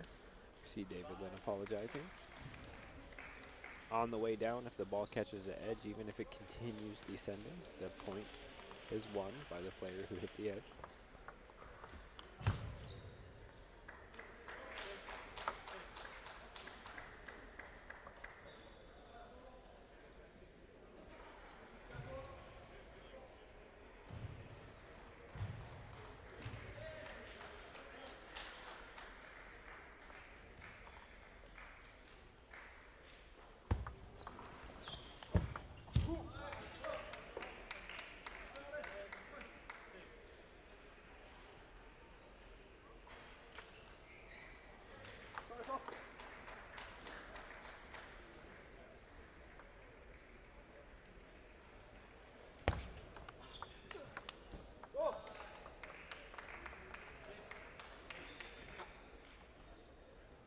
And David Lynn is up by 2.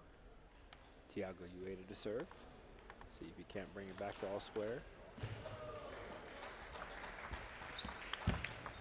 Oh, just a beautiful reaction shot there. Forehand slap, if you will, down the line from David Lynn.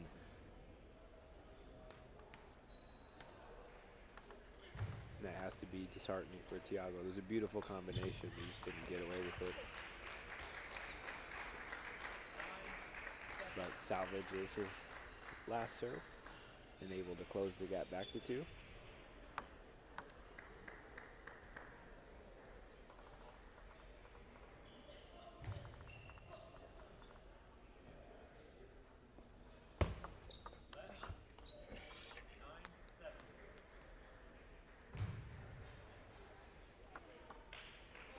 Umpire calls let. David Lynn to serve, still 2-point lead here in game number 1.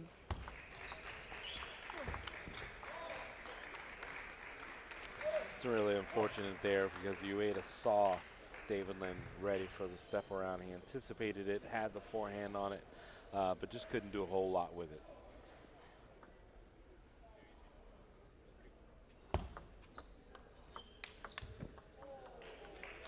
And David Lynn punishing the slow spinning top serve there. Top spin shot there. Yeah, and he just felt, you know, again, 3-point lead, 10-7, somewhat of a go for broke stroke on that forehand, but he definitely executed well there to take game number 1, 11-7. Again, David Lynn is the 18th seed from UBC versus Tiago Ueda of Texas Wesleyan, the 8th seed in this tournament.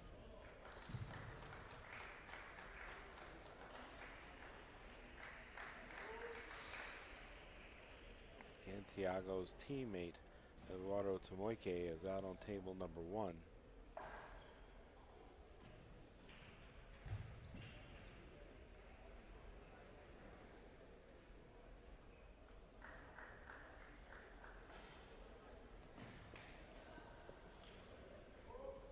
While these athletes are coming back to the table, we'd like to take a chance to thank our sponsors, City of Round Rock Sports Center, Major League Table Tennis, Pong Space, DHS, and NCTTA and its staff and volunteers. All of those wonderful people here with us this weekend to make this weekend really magical and special for the student athlete, Logan. We couldn't really be more grateful with how the tournament has turned out so far. Beautiful venue.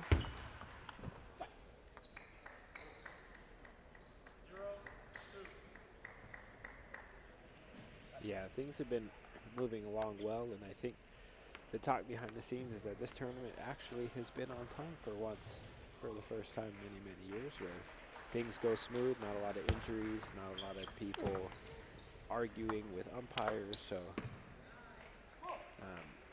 it's been very pleasant that things have been going very smoothly with when you have this many moving pieces with players, volunteers, events that we have during the tournament. So Yeah, day 3 off to a great start. We had a couple moments yesterday during the co-ed event, which, you know, sometimes you don't really, you hate to see it happen, but sometimes it adds to the flair and the dynamic of all of it, and just gets the players and the teams that more riled up.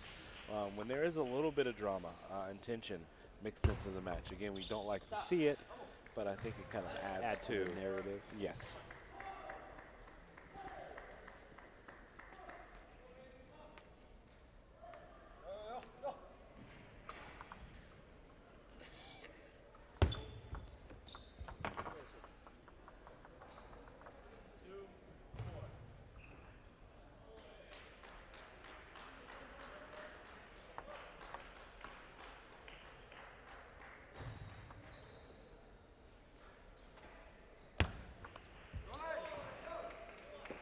Great jamming the serve there from David Lynn. He takes it right into the backhand deep of Ueda, and he's able to get that free point there off the serve.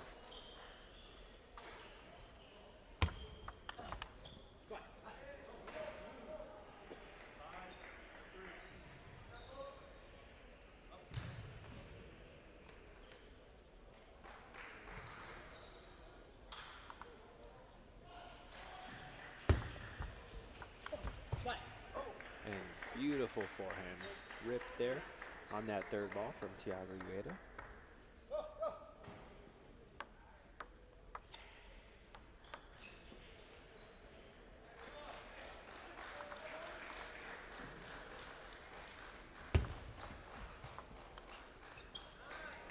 Yeah, just unlucky ball there down the line. But Logan, I would like to point out that Ueda has a lot of movement on that serve.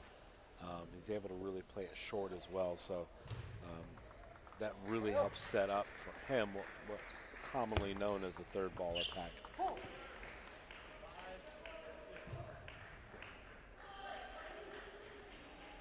So the way the third ball works, as Joe's alluding to, the first ball is the first player's serve, the second ball is the opponent's receive, and then the third ball is what the server does with the ball when he gets it after his serve.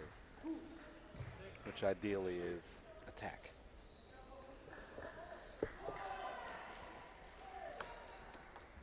No third ball lobs for you, Joe? No, my name's not Willie.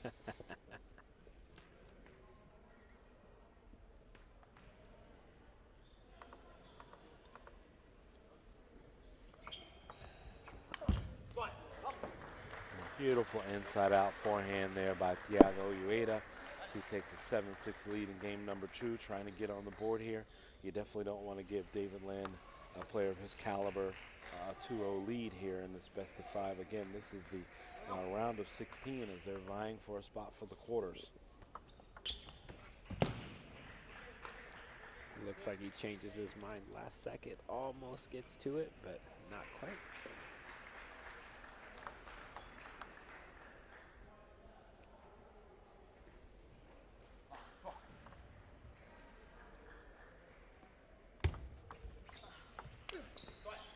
Wonderful movement there from Thiago Ueda.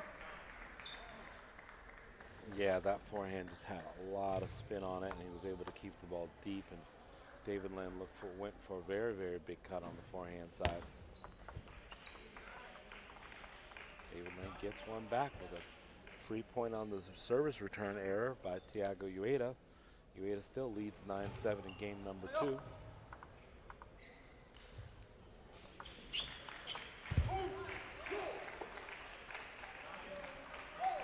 Again, that's just such a tough ball. I mean, Ueda was definitely there, ready for the counter, but the ball had so much movement, stayed really, really low.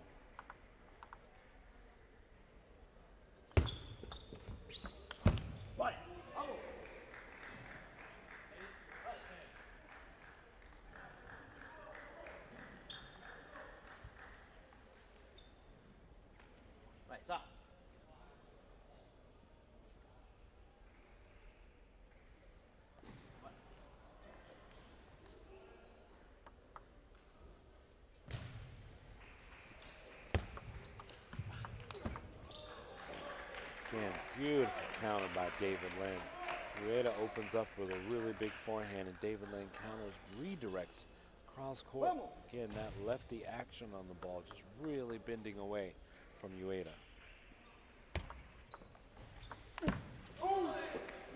Just the errant return there from Thiago Ueda. He had a game point He allowed David Lynn to get back in. Beautiful serve by David Lynn. He got the ball that he wanted.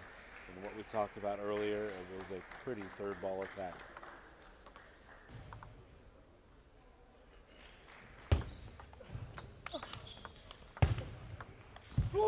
Two wonderful recoveries by David Lynn to stay in that. Tiago was the aggressor, looked like he had control.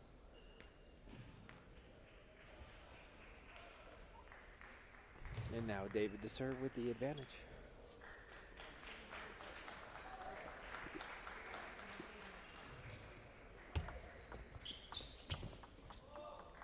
Just some really good touch return there by Thiago Ueda. David Lynn getting missed foot there. Wasn't able to recover well for that well-placed short ball.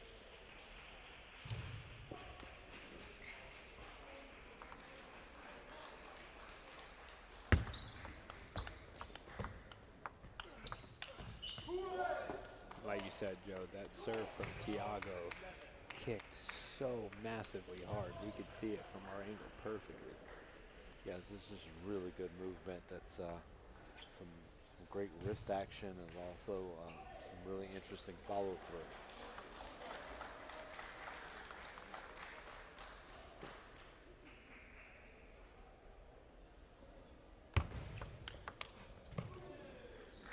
And you saw that one coming. I know that, you know, David Lynn wants that ball back. He thought he was going to be cheeky by giving him a long topspin serve, thinking he was going to jam him in on the backhand side, but Thiago's just too good for that. Great footwork to step around and hit a big forehand.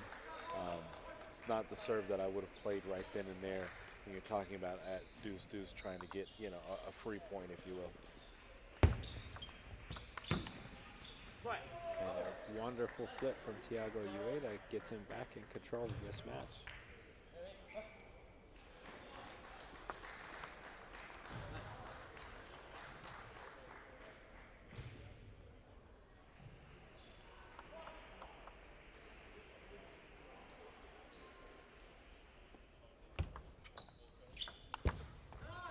And a wonderful serve sets up the pop-up, and David is able to capitalize on that with a strong forehand opening.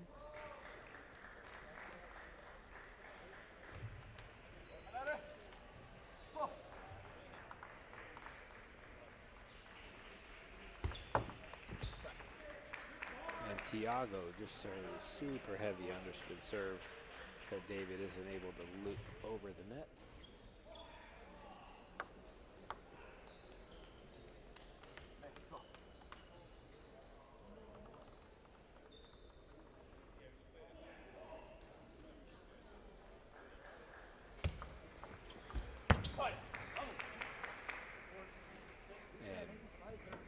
Back-to-back very good underspin shots from Tiago Ueda earns him the victory on that game. And now we're tied up in the series 1-1. And absolutely, Logan, great fight there from Tiago Ueda at 15-13 in game number 2. We love to see the fight because, again, he knew that going down 2-0 against a player like David Lynn just does not show history is not on his side. Let's just put it that way. But now we're knotted at 1-1. It's almost like we have a new match. Again, the winner here is going into the quarterfinals of the men's singles.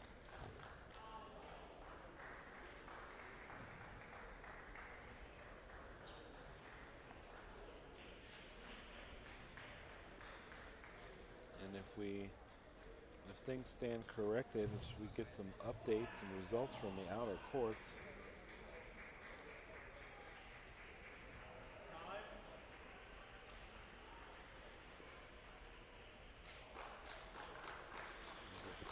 I mean, you talk about really having a battle here just in the round of 16. But the lucky winner of this will end up having to face the number 2 seed, Nikhil Kumar of California. So that should be interesting. I know that Nikhil also has had a really good tournament this weekend so far. And looking forward to moving in possibly to a championship matchup where if all things hold true based on the results, he would end up facing Kai Zhang of USC. But again, this is college table tennis.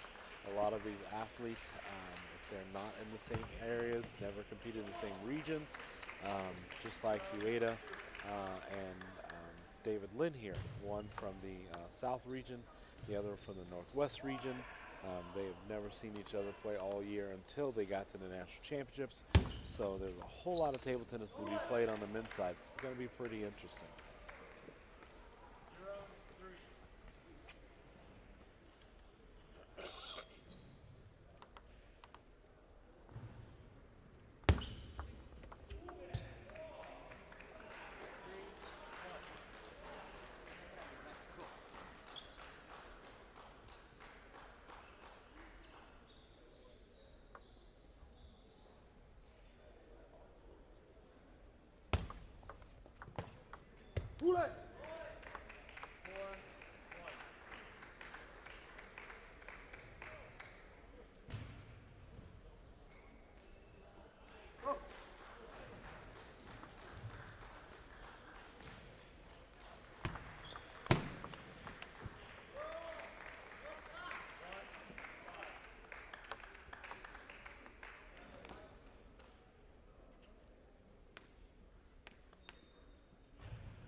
Goes for the inside out forehand flip.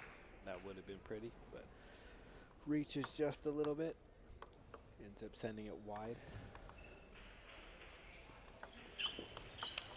He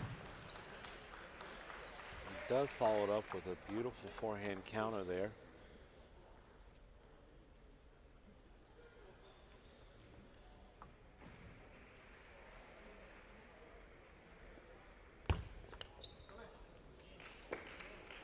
Again, just really aggressive off the return there, trying to take backhand loop out wide, almost off the bounce, if you will. Ueda has dug himself a little hole here as he trails 2-7, now 2-8 in game number 3.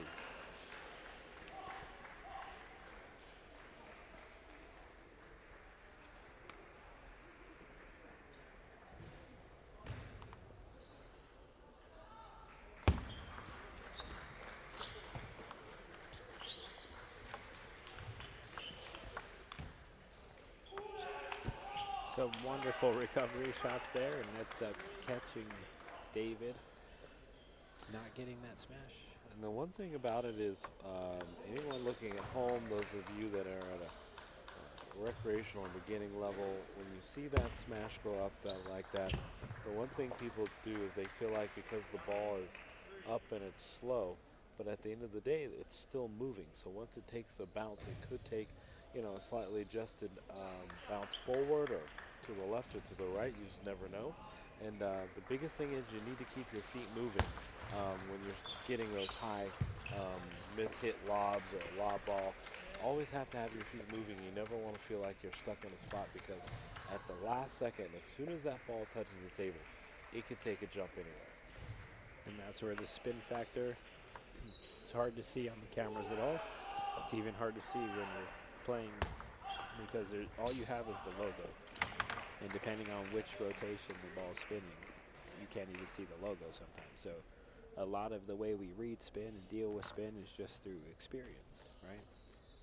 Years and years of playing, you see a certain motion at a certain speed, and your brain starts to kind of calibrate like, oh, hey, that ball was a little slower, higher, and arcing, must have a lot of topspin.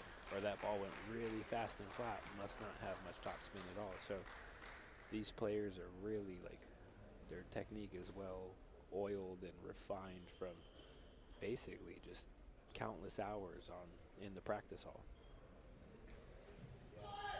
So one thing about it is that people, I think, don't realize how much commitment and time it takes to play table tennis and ultimately get better at it.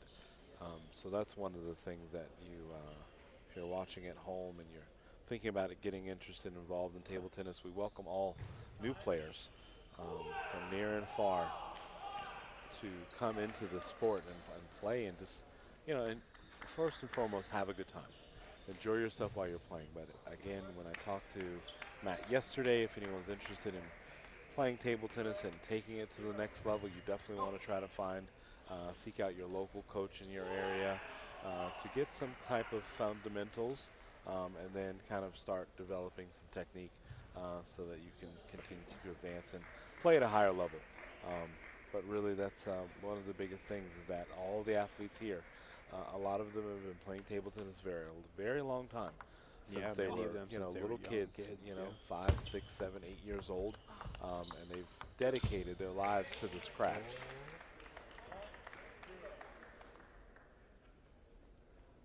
And that ball actually almost came into the announcer's booth. Nothing wrong with a little souvenir here and there.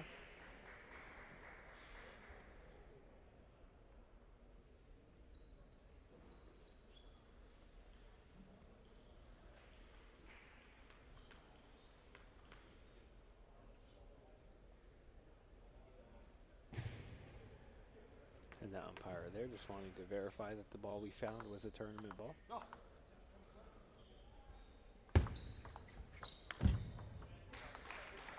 And that's a really tough ball to pick up on the inside and out, especially as your weight is transitioning away from it. Sometimes with that heavy underspin ball, you really have to get planted and weight forward.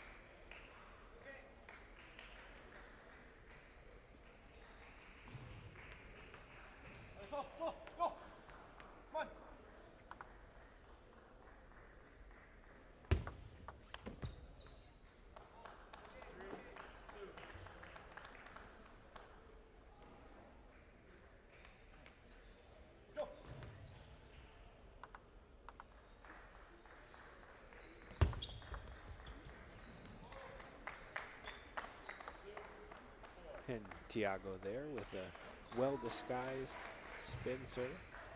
Had a lot less spin than David anticipated, so he popped the ball up and right off the back of the table.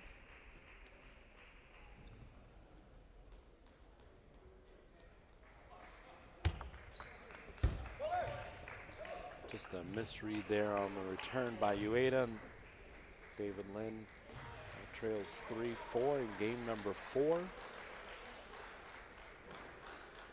Again, the winner of this match will go on to face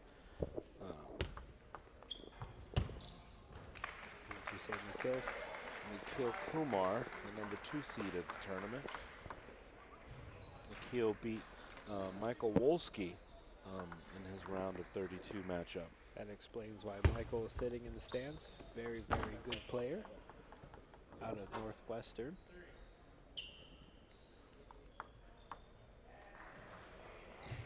Friend of our NCTTA friend, Barbara Way.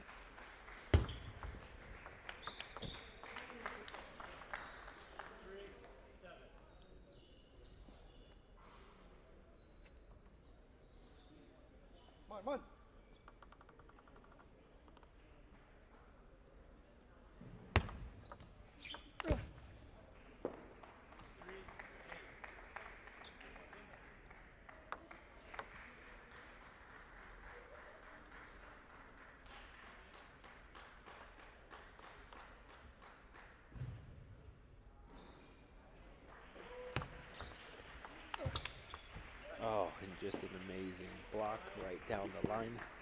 Tiago Ueda just kind of taking a commanding lead here. It's going to be a tough one for David Lin to fight back from, but 1 point at a time. And we saw it earlier in women's singles that when you're at this stage of the game and it's a really big lead that you feel like it's going to be difficult to come back for, you don't want to throw the game away. You want to try to get yourself in a mindset and prepared and physically taking some shots and getting your feet moving so you can take it into the next game if it's just way too far out of hand. But you don't want that negative energy and vibe going into what looks like the fifth and deciding game here.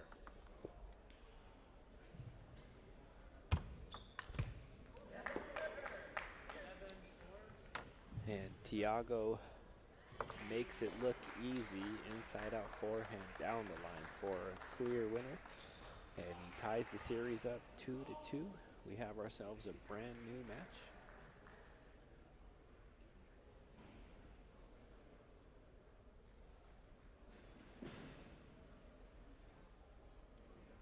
But you have to think right now, based on the last 2 games, or at least this 4th game, Tiago Ueda has all the momentum currently.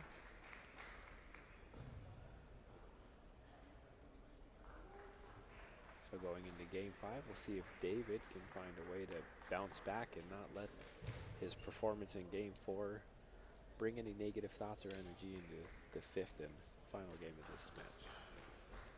Yeah, Logan, I mean, they really did start off these last 2 games really loose, going both directions. David winning game number 3, 11-3, and Tiago winning game number 4, 11-4. To me, it was just early on, as soon as the lead, they felt like it got too far out of hand. Neither one of them wanted to try and fight to come back. I'm hoping that this 5th game is going to be very tight, and they push themselves all the way to the end, because the last 2 games certainly are no indication of how well they've been playing up until this point.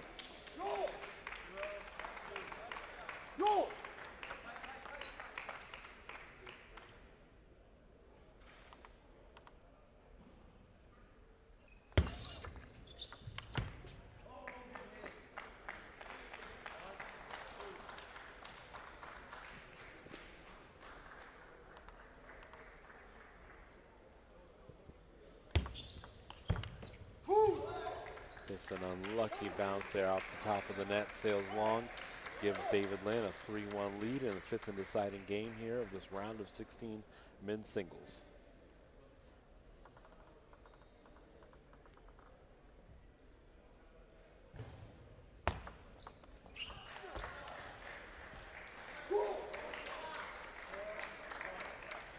And David Lynn playing a bit more aggressive.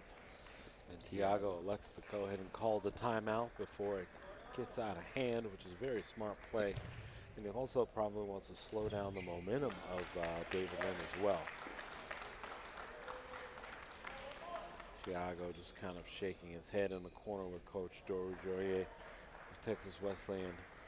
He's got to get him back in focus, right frame of mind, feeling like he's still in this match. And certainly 3 points is not enough to feel like you're completely out of it. So hopefully Tiago is able to bounce back here really quickly. But kudos to David Lynn for just such a great start to this 5th and deciding game. Again, he lost that last game and played it very loose.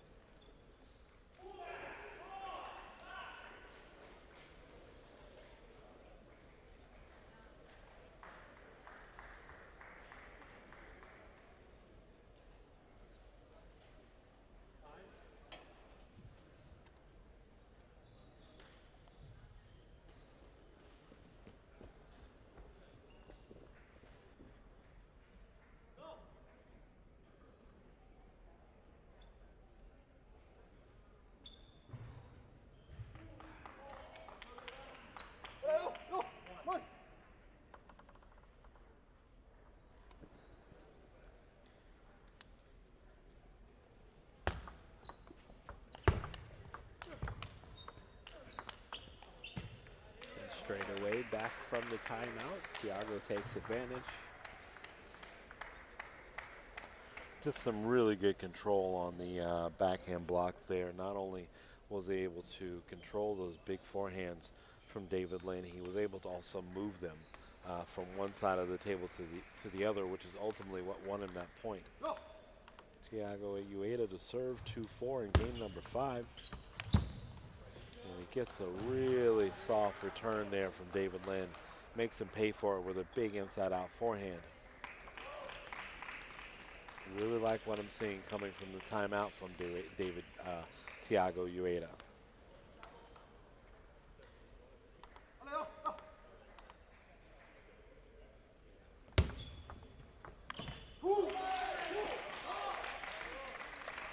And he felt he was there. I'm sure the touch felt like he brushed it just enough because he looked a little uncertain on how that ball caught the top of the net. Yeah, really just an unfortunate fall there off the top.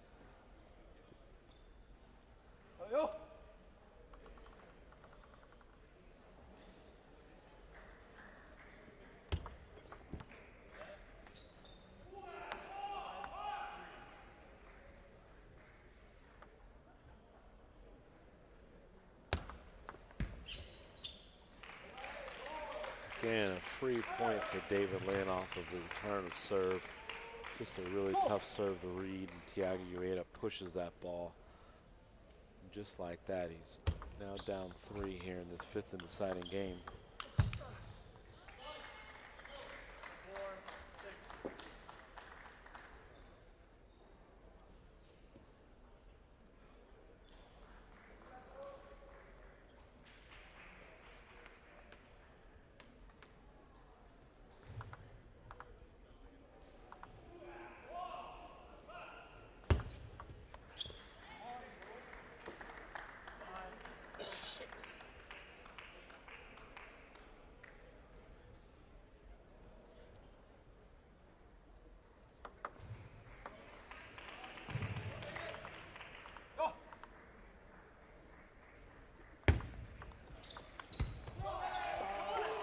Again, Ueda plays that forehand a little tight, carries it long. Had a chance to tie it up. Inching closer to the finish line. We'll see ultimately who's going to be able to execute and block out the nerves here. So much at stake. Chance to go into the quarters. We'll see the number 2 seed, Nikhil Kumar.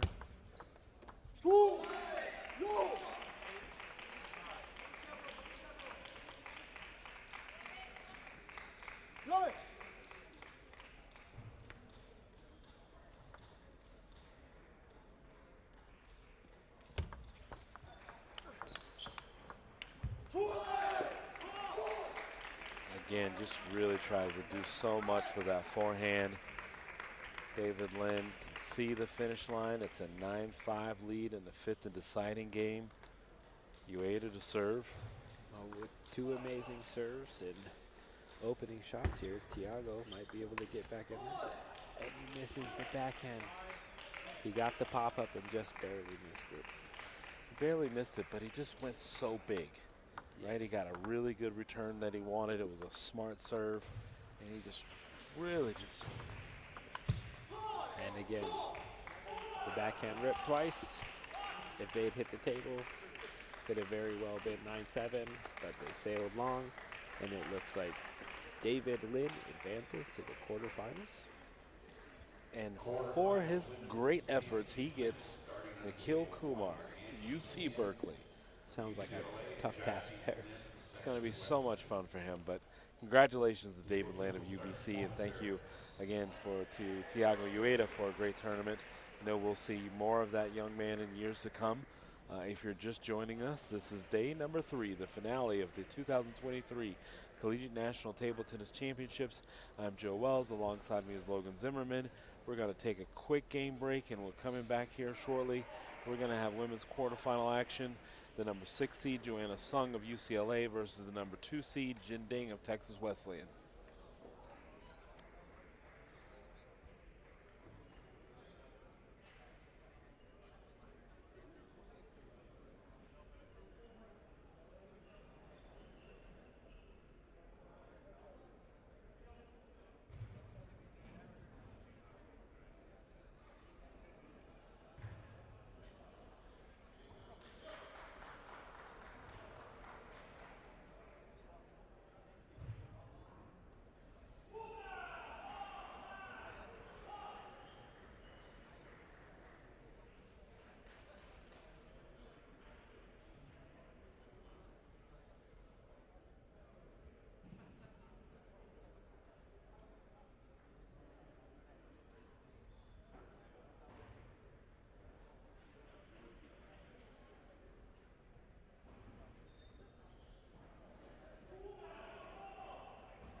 choice. She chooses to receive. Do you want this side? 2-minute warm up.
And we are in for a treat here, folks. That is the women's quarterfinals.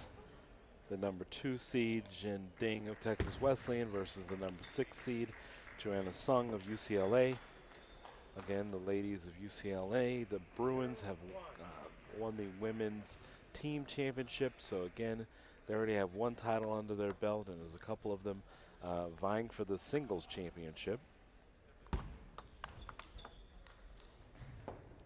And just a really nice drive down the line that catches the side edge of the table. So it's 1-1 early here in game number 1. These ladies are still stretching, warming up.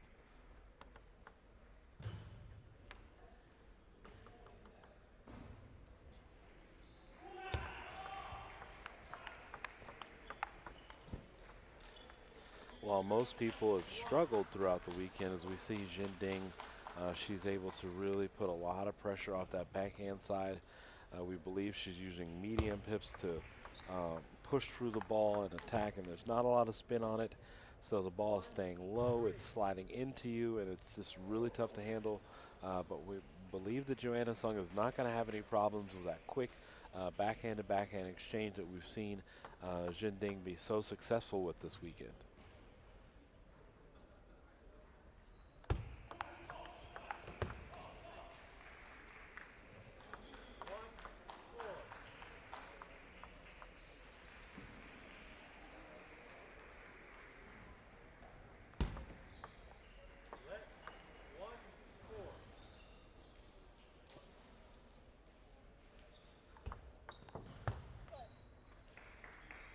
Beautiful serve there from Joanna Sung.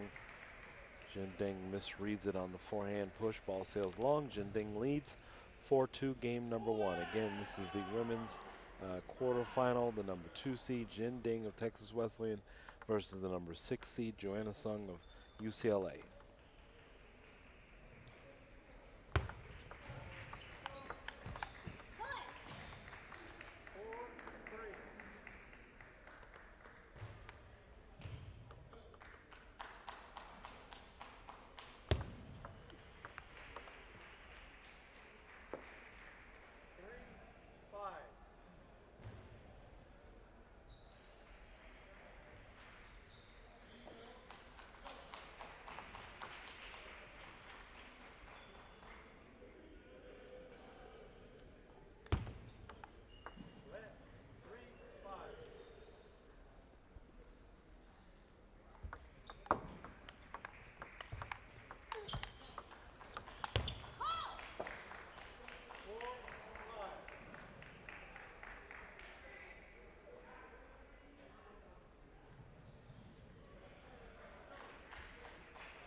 these ladies, let's talk real quick about their paths to get here to this quarters.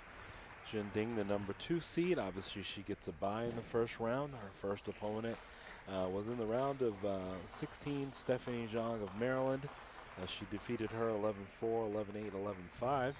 Joanna Sung, as the 6th seed, also had a bye in that first opening round.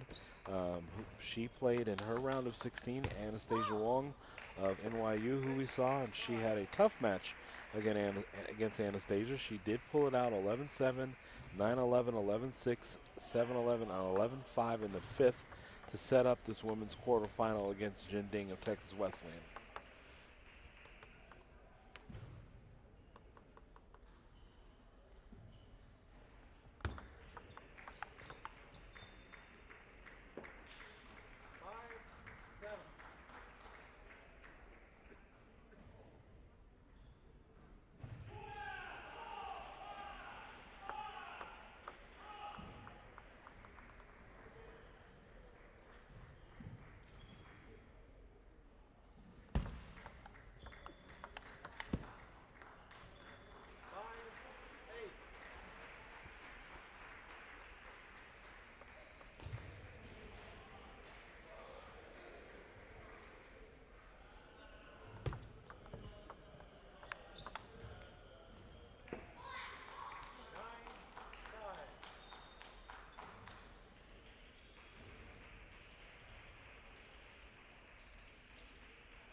Great exchange there from Joanna Sung, being able to move from forehand to backhand really quickly, even made a beautiful adjustment off the net ball. She still trails 6-9 in game number 1.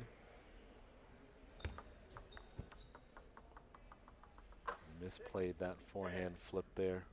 Just a really tough and deceiving serve from Jin Ding.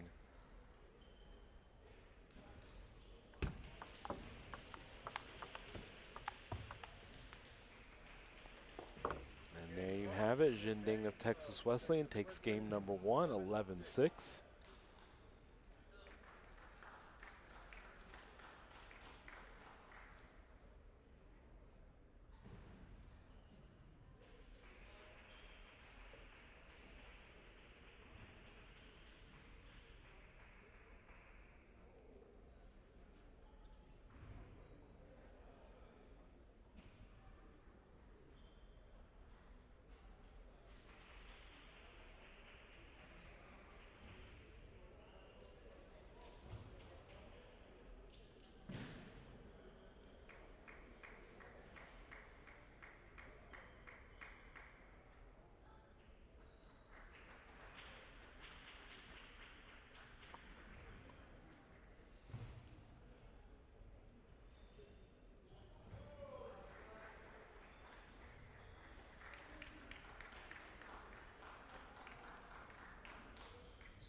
Game 2, Jen to serve, 0-0.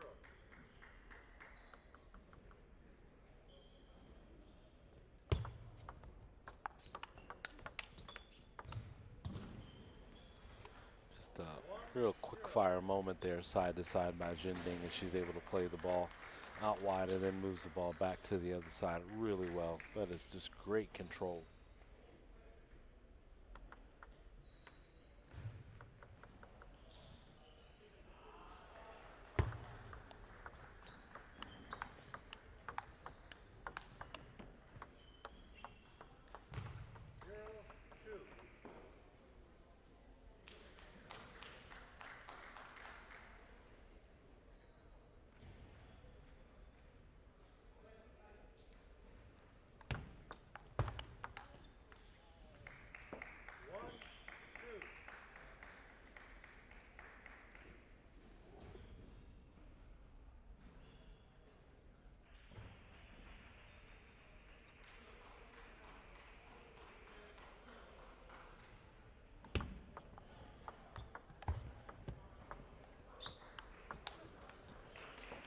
Jin Ding just overcooks the forehand there. Ball was souped up with a lot of topspin.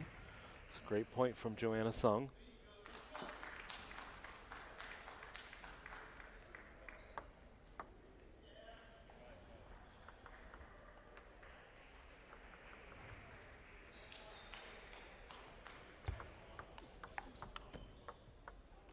Just an unlucky bounce there for Jin Ding. But it is early in game number 2. Nothing that these players can't overcome.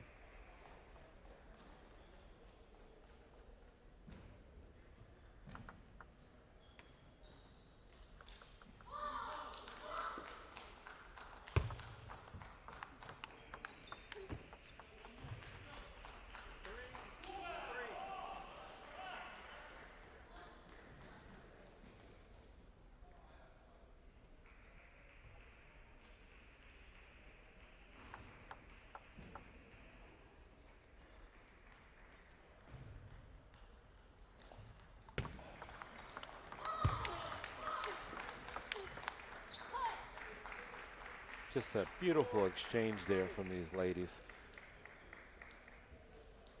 That is what we call rapid fire in table tennis.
And just a misplayed ball, easy point.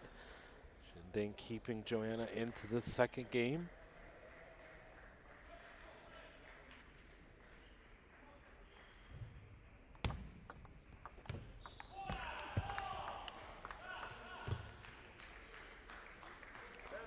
It's an unfortunate bounce there for Joanna. Jinding leads 7-5 in game number 2. Remember, at every 6 points, they go to a towel break. Jinding, just a very experienced player, taking her time throughout this match, knowing that there's no need to rush.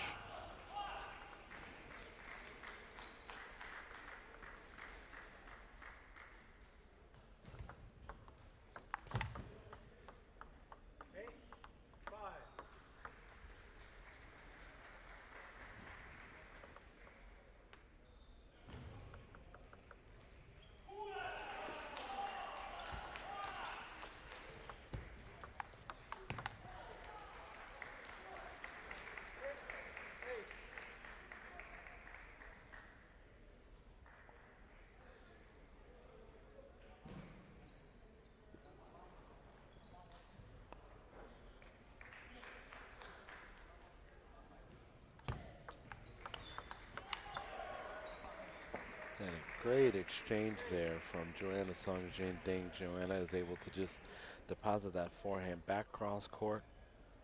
Jinding couldn't do a whole lot with it. It was just so big. Again, a very well played match here. No one seems to be in a hurry, no rush. Beautiful forehand flip over the top of the table there. Joanna knocks it up 8-8 in game number 2.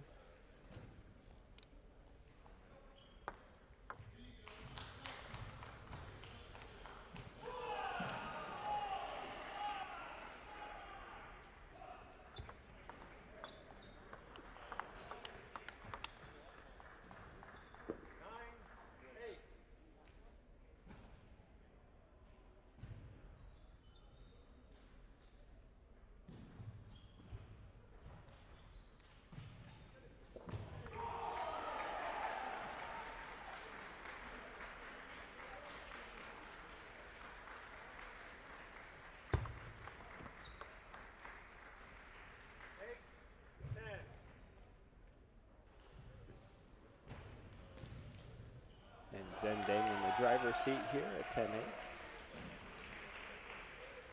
At least Joanna has the serve. Try and catch back up.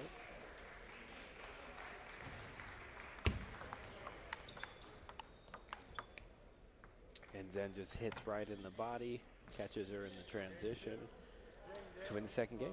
Yeah, Logan, that was just a well-constructed point. I think ultimately at some point there, Joanna got the ball that she wanted and just did a really good job of moving it around and not, wanting to overhit too much and using the speed that she was given. So great job there from Jin Ding. She now leads 2 games to nothing here in this women's quarterfinal.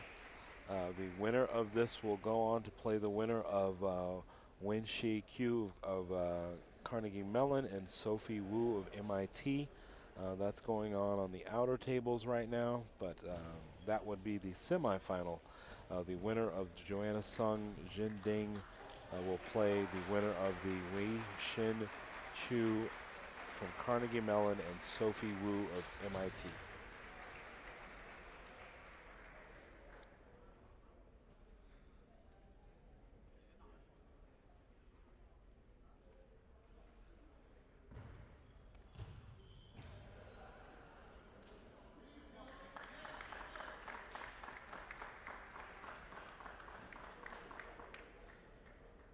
Game 3. Joanna to serve. 0-0.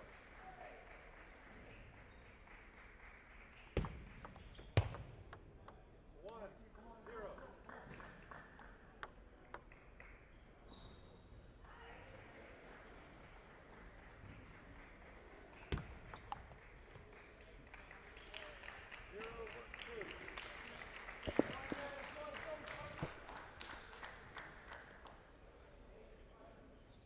Joanna Song off to a really great start here in game number 3, and she has to get on the board or it's her weekend is done.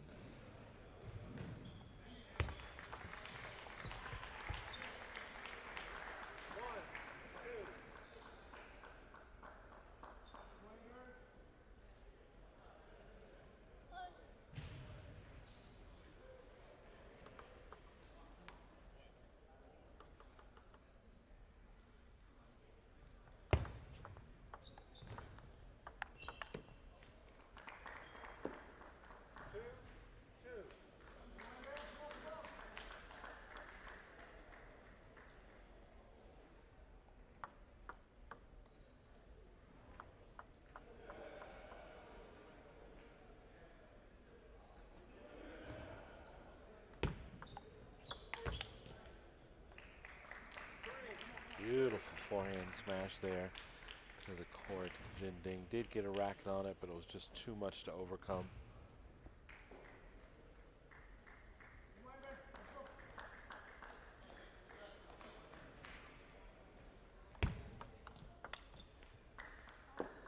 Joanna overcooks that backhand down the line.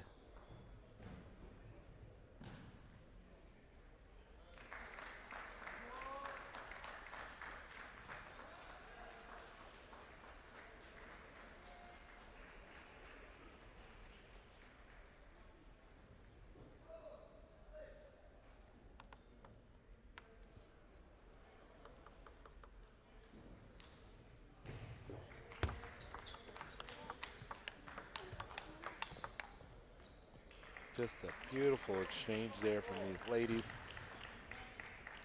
Able to move the ball around.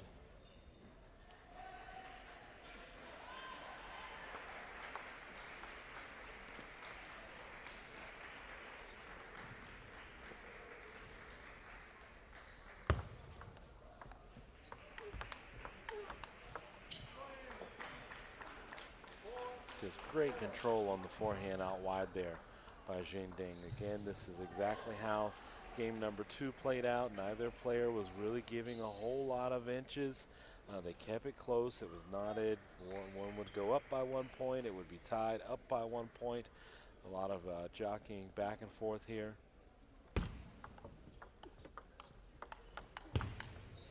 Real heads up play there from Zendang to keep that net ball just nice and safely in play and then follow it up with a great attack.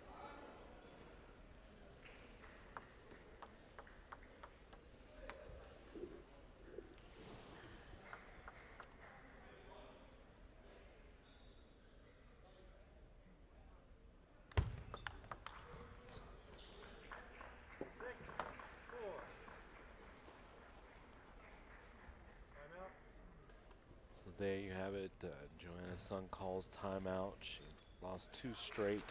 She already trails by 2. She knows that this is her moment. She's going to have to react and get something done here in this 3rd game.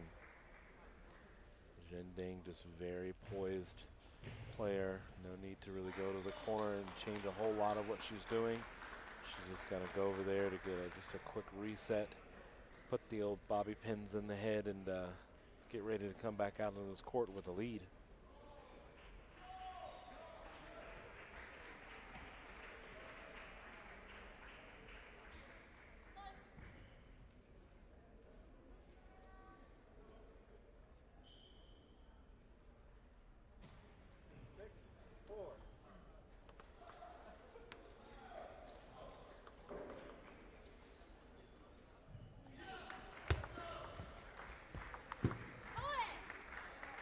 Beautiful forehand flip there by Joanna Sung over the table.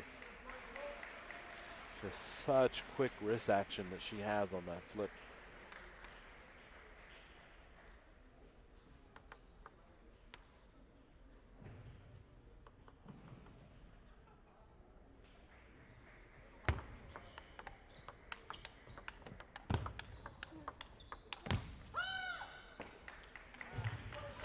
What an amazing rally there. Just unlucky with the off the top of the net on the forehand, but it could have gone either way. Both players just really going after it there. Again, not wanting to give any room in this game. Same thing happened in game number 2. Joanna Sung is fighting for her championship life right now.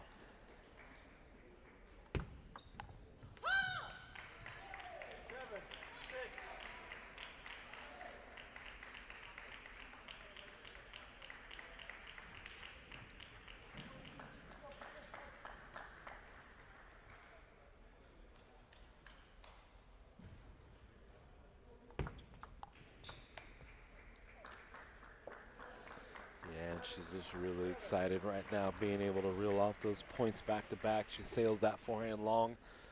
She's going to have to really do a good job of tempering the nerves here in this game. She wants to extend this match.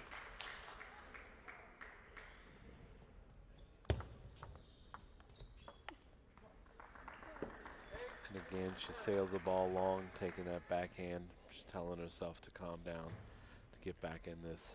Again, she's only down by 1.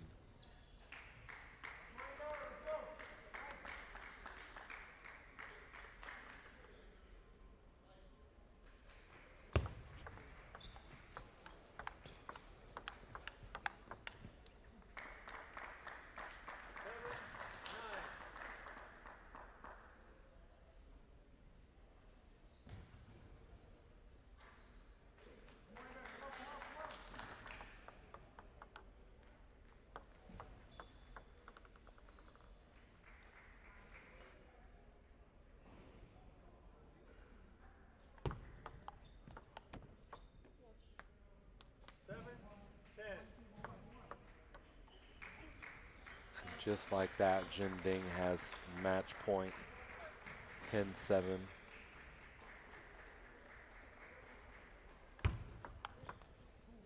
And there you have it, folks. Jin Ding punches her ticket to the semifinal. Again, she faces the winner of Wen Shin Chu of Carnegie Mellon and Sophie Wu of MIT. Let's see if they have the results from that match. Amy Wong is definitely going into the semifinals. She defeated Rachel Oh of Penn. Sophie Wu of MIT defeats Wen Shin Chu of Carnegie Mellon.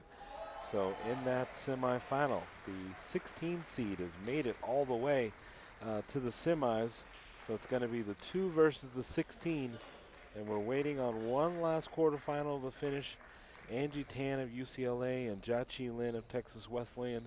It looks like that Jia-Chi Lin does lead that match 2-1, but Angie Tan does have a 5-4 lead in the 4th game. So we're going to take a quick game time break here. Again, this is day 3, the finale of the 2023 Collegiate National Table Tennis Championships. We'll be back with you momentarily.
Yeah, if you want to call it.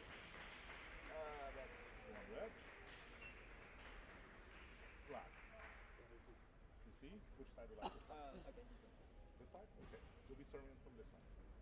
Come in and run back.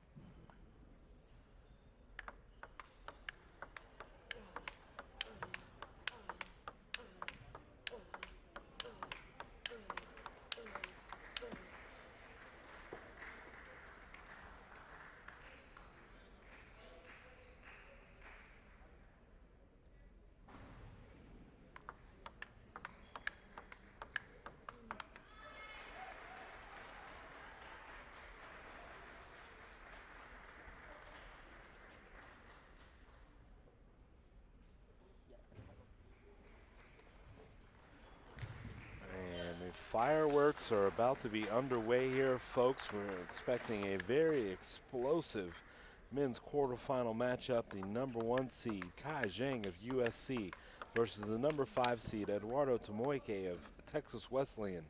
Kai Zhang already has a national championship under his belt in men's single a number of years ago when he was at Binghamton College.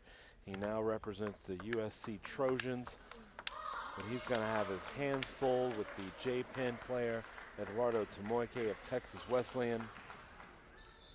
Eduardo making his presence known at his coming out party last year at the championships, with just a brilliant display of footwork, very big forehands. You won't see him really do too much of a reverse pin hold, as the J-Penn players, a lot of them are electing to just be very dominant on the forehand, with some drive on the backhand side, as you can see here in the warm-up.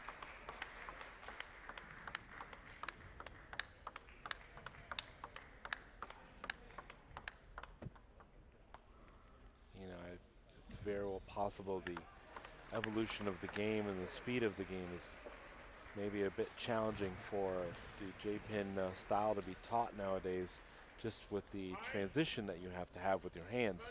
But Eduardo Tomoike had no problems playing a J-Penn style. He's executed this at a very high level, but really it all starts with him setting up that big, powerful forehand.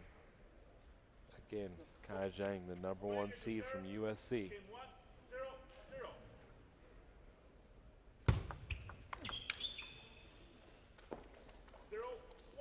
He opens up with the big forehand of his own, especially just off the serve. So pressure's going to be on Tomoike to not leave that ball too far, too high.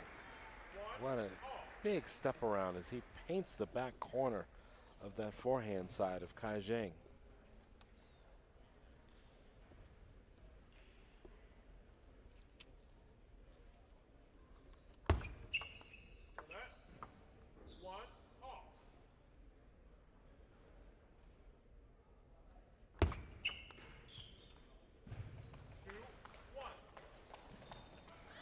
Just a really tough serve there that Kai has. Tomoike misjudging it. And again, just the explosiveness of Zhang as he whips around on that forehand. Tomoike moved out to his left. Kai Zhang actually deposits the ball back to his right.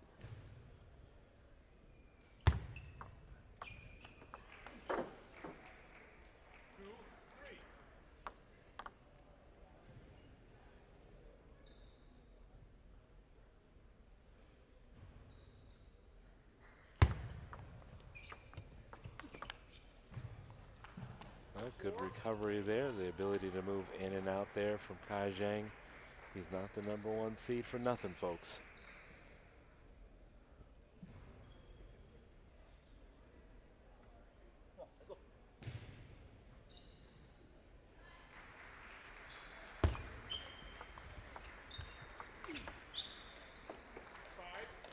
And just a brilliant display of forehands here from Kai Zhang.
And Kai Zhang just feeling like he has the room to just play that backhand.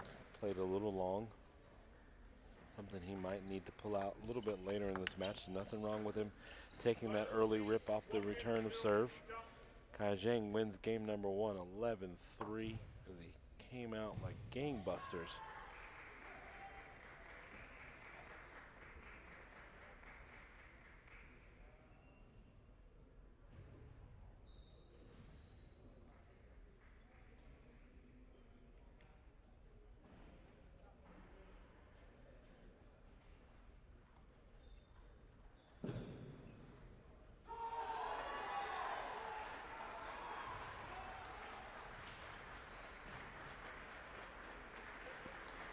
Again, folks, this is the men's quarterfinal matchup. In the bottom half of the draw, the number 2 seed, Nikhil Kumar, is into the semis.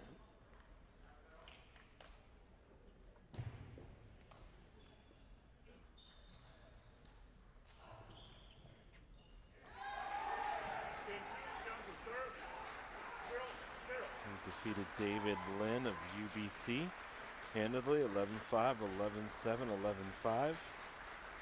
So first person in, Nikhil Kumar, waiting on the results of the Joshua Mack and Nathan Shu matchup there in the second semi.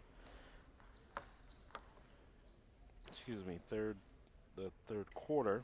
Jeremy Hazen right now is facing off against Lucas Ito on table number 1. And again, you're watching Kai Zhang of USC versus Eduardo Tomoike of Texas Wesleyan.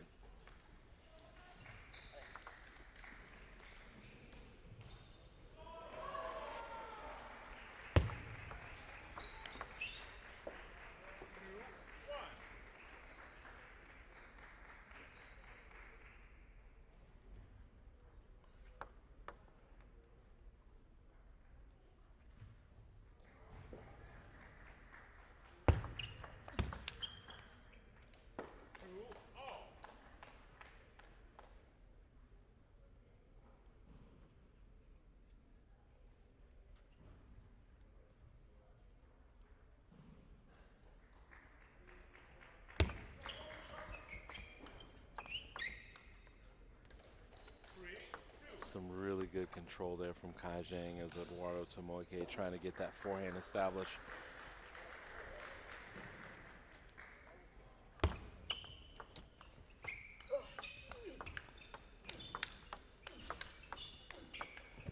Monstrous loops from the backhand and forehand from Kai there.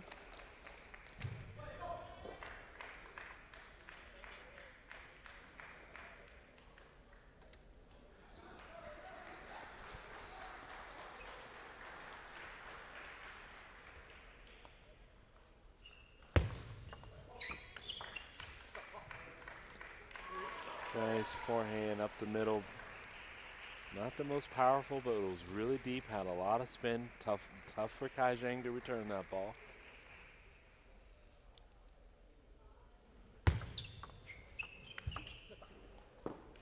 Beautiful shot by Eduardo. Right down the line. Looked like he couldn't quite get to it. It was out of his reach, but his footwork just lightning fast on that one.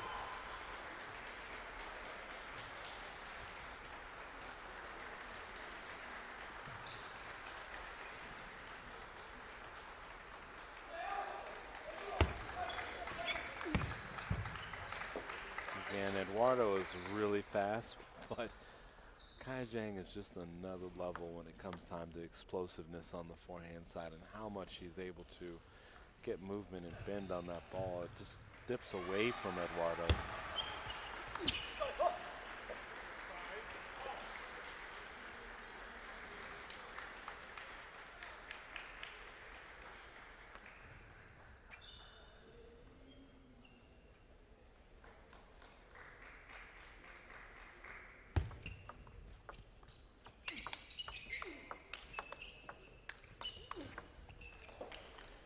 What a great exchange there from these athletes, as you were able to see it. Eduardo Tomoike put the J-pin backhand to use there during that rally. It's a great transition from the forehand to the backhand for him. But again, Kai Zhang just way too big.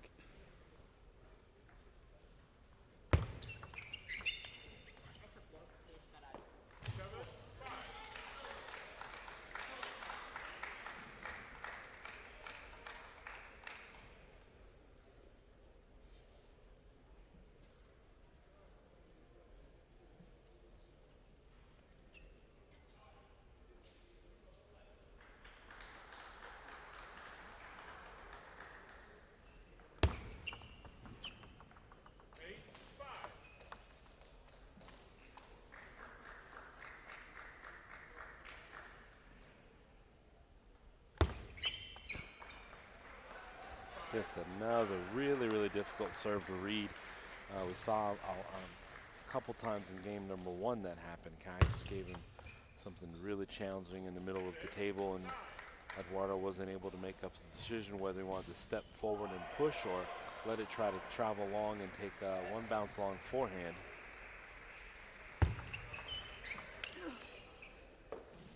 And then again, Eduardo knowing that he has to go for so much on the forehand side to really put any kind of pressure on Kai Zhang. Zhang has a game point here, 10-6 in game number 2.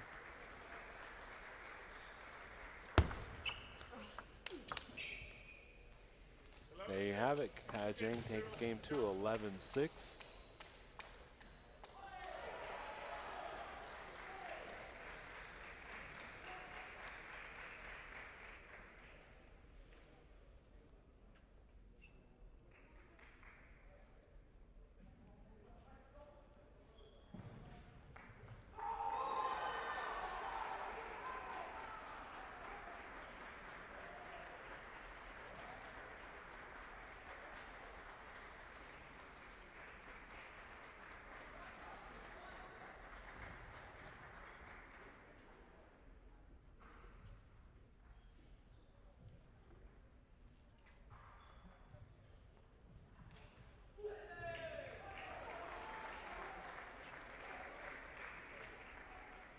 Game 3, Tomoike to serve.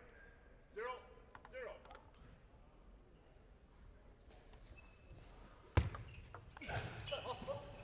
One, zero.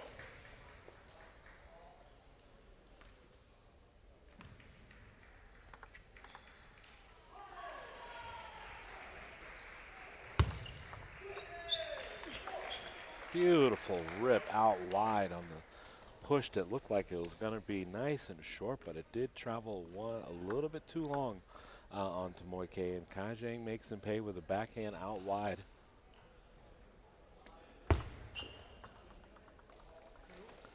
Again, Tomoike is having some challenges there, returning the Kai Zhang serve.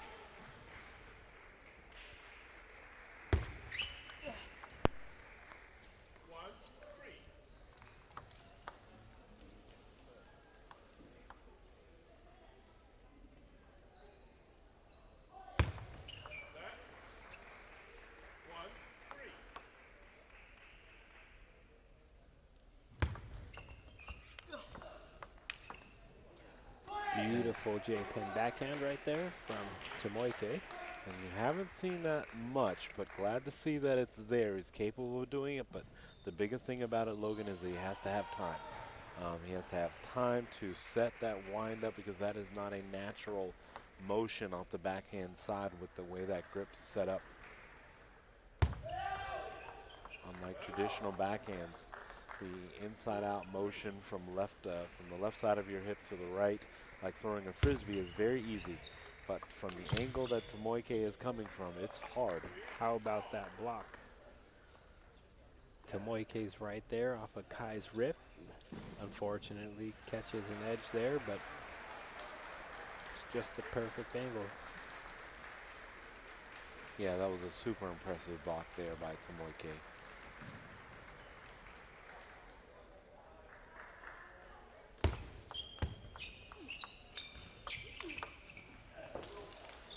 And again, Kai Zhang goes right back to work with the forehand.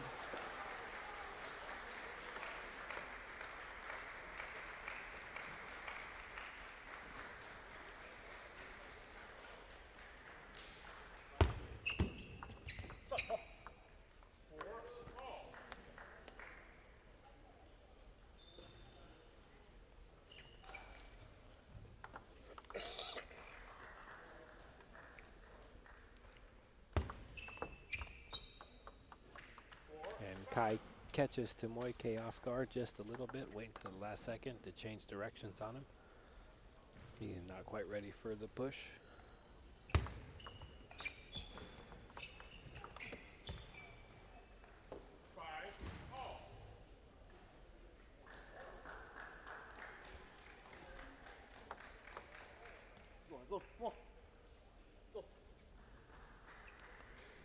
Tomoike has found a way to get him back into this match. Kai Jang to serve, 5-5 game 3. Again, just so powerful. So much work to do to get that ball back open on a counterattack at that.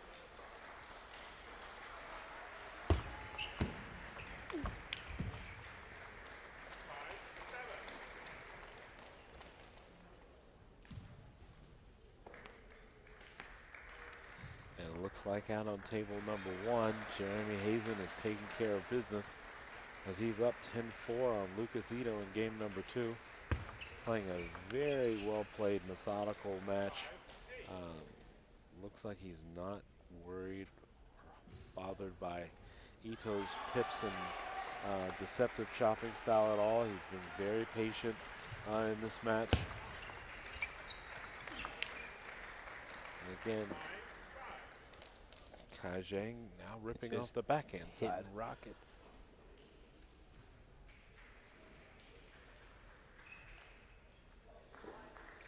(9-5) Kai to serve. He just needs 2 more points to close out this match. And with a heavy underspin serve, he gets 1 of the 2. Now has 5 match points. I don't think we've given Kai Jang enough credit there as he tries to get a little cute and sneaky at the end. But Demoike reads it.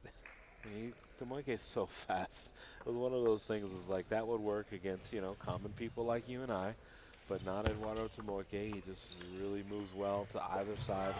Again, being a dominant person on the J-pin side, but Kai Jang takes care of business, 11-6 to win in the 3rd. He advances to the semis.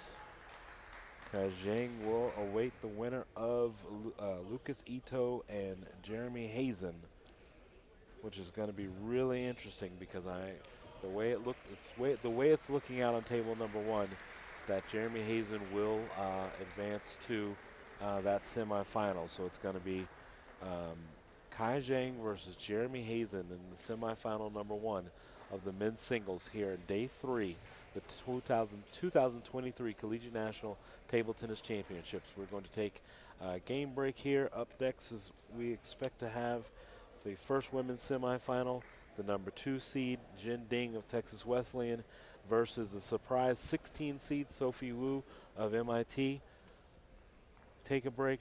Take a bathroom break, grab a nice beverage, get your snacks ready. We are here in beautiful Round Rock, Texas at College National Table Tennis Championships. The sports capital of Texas.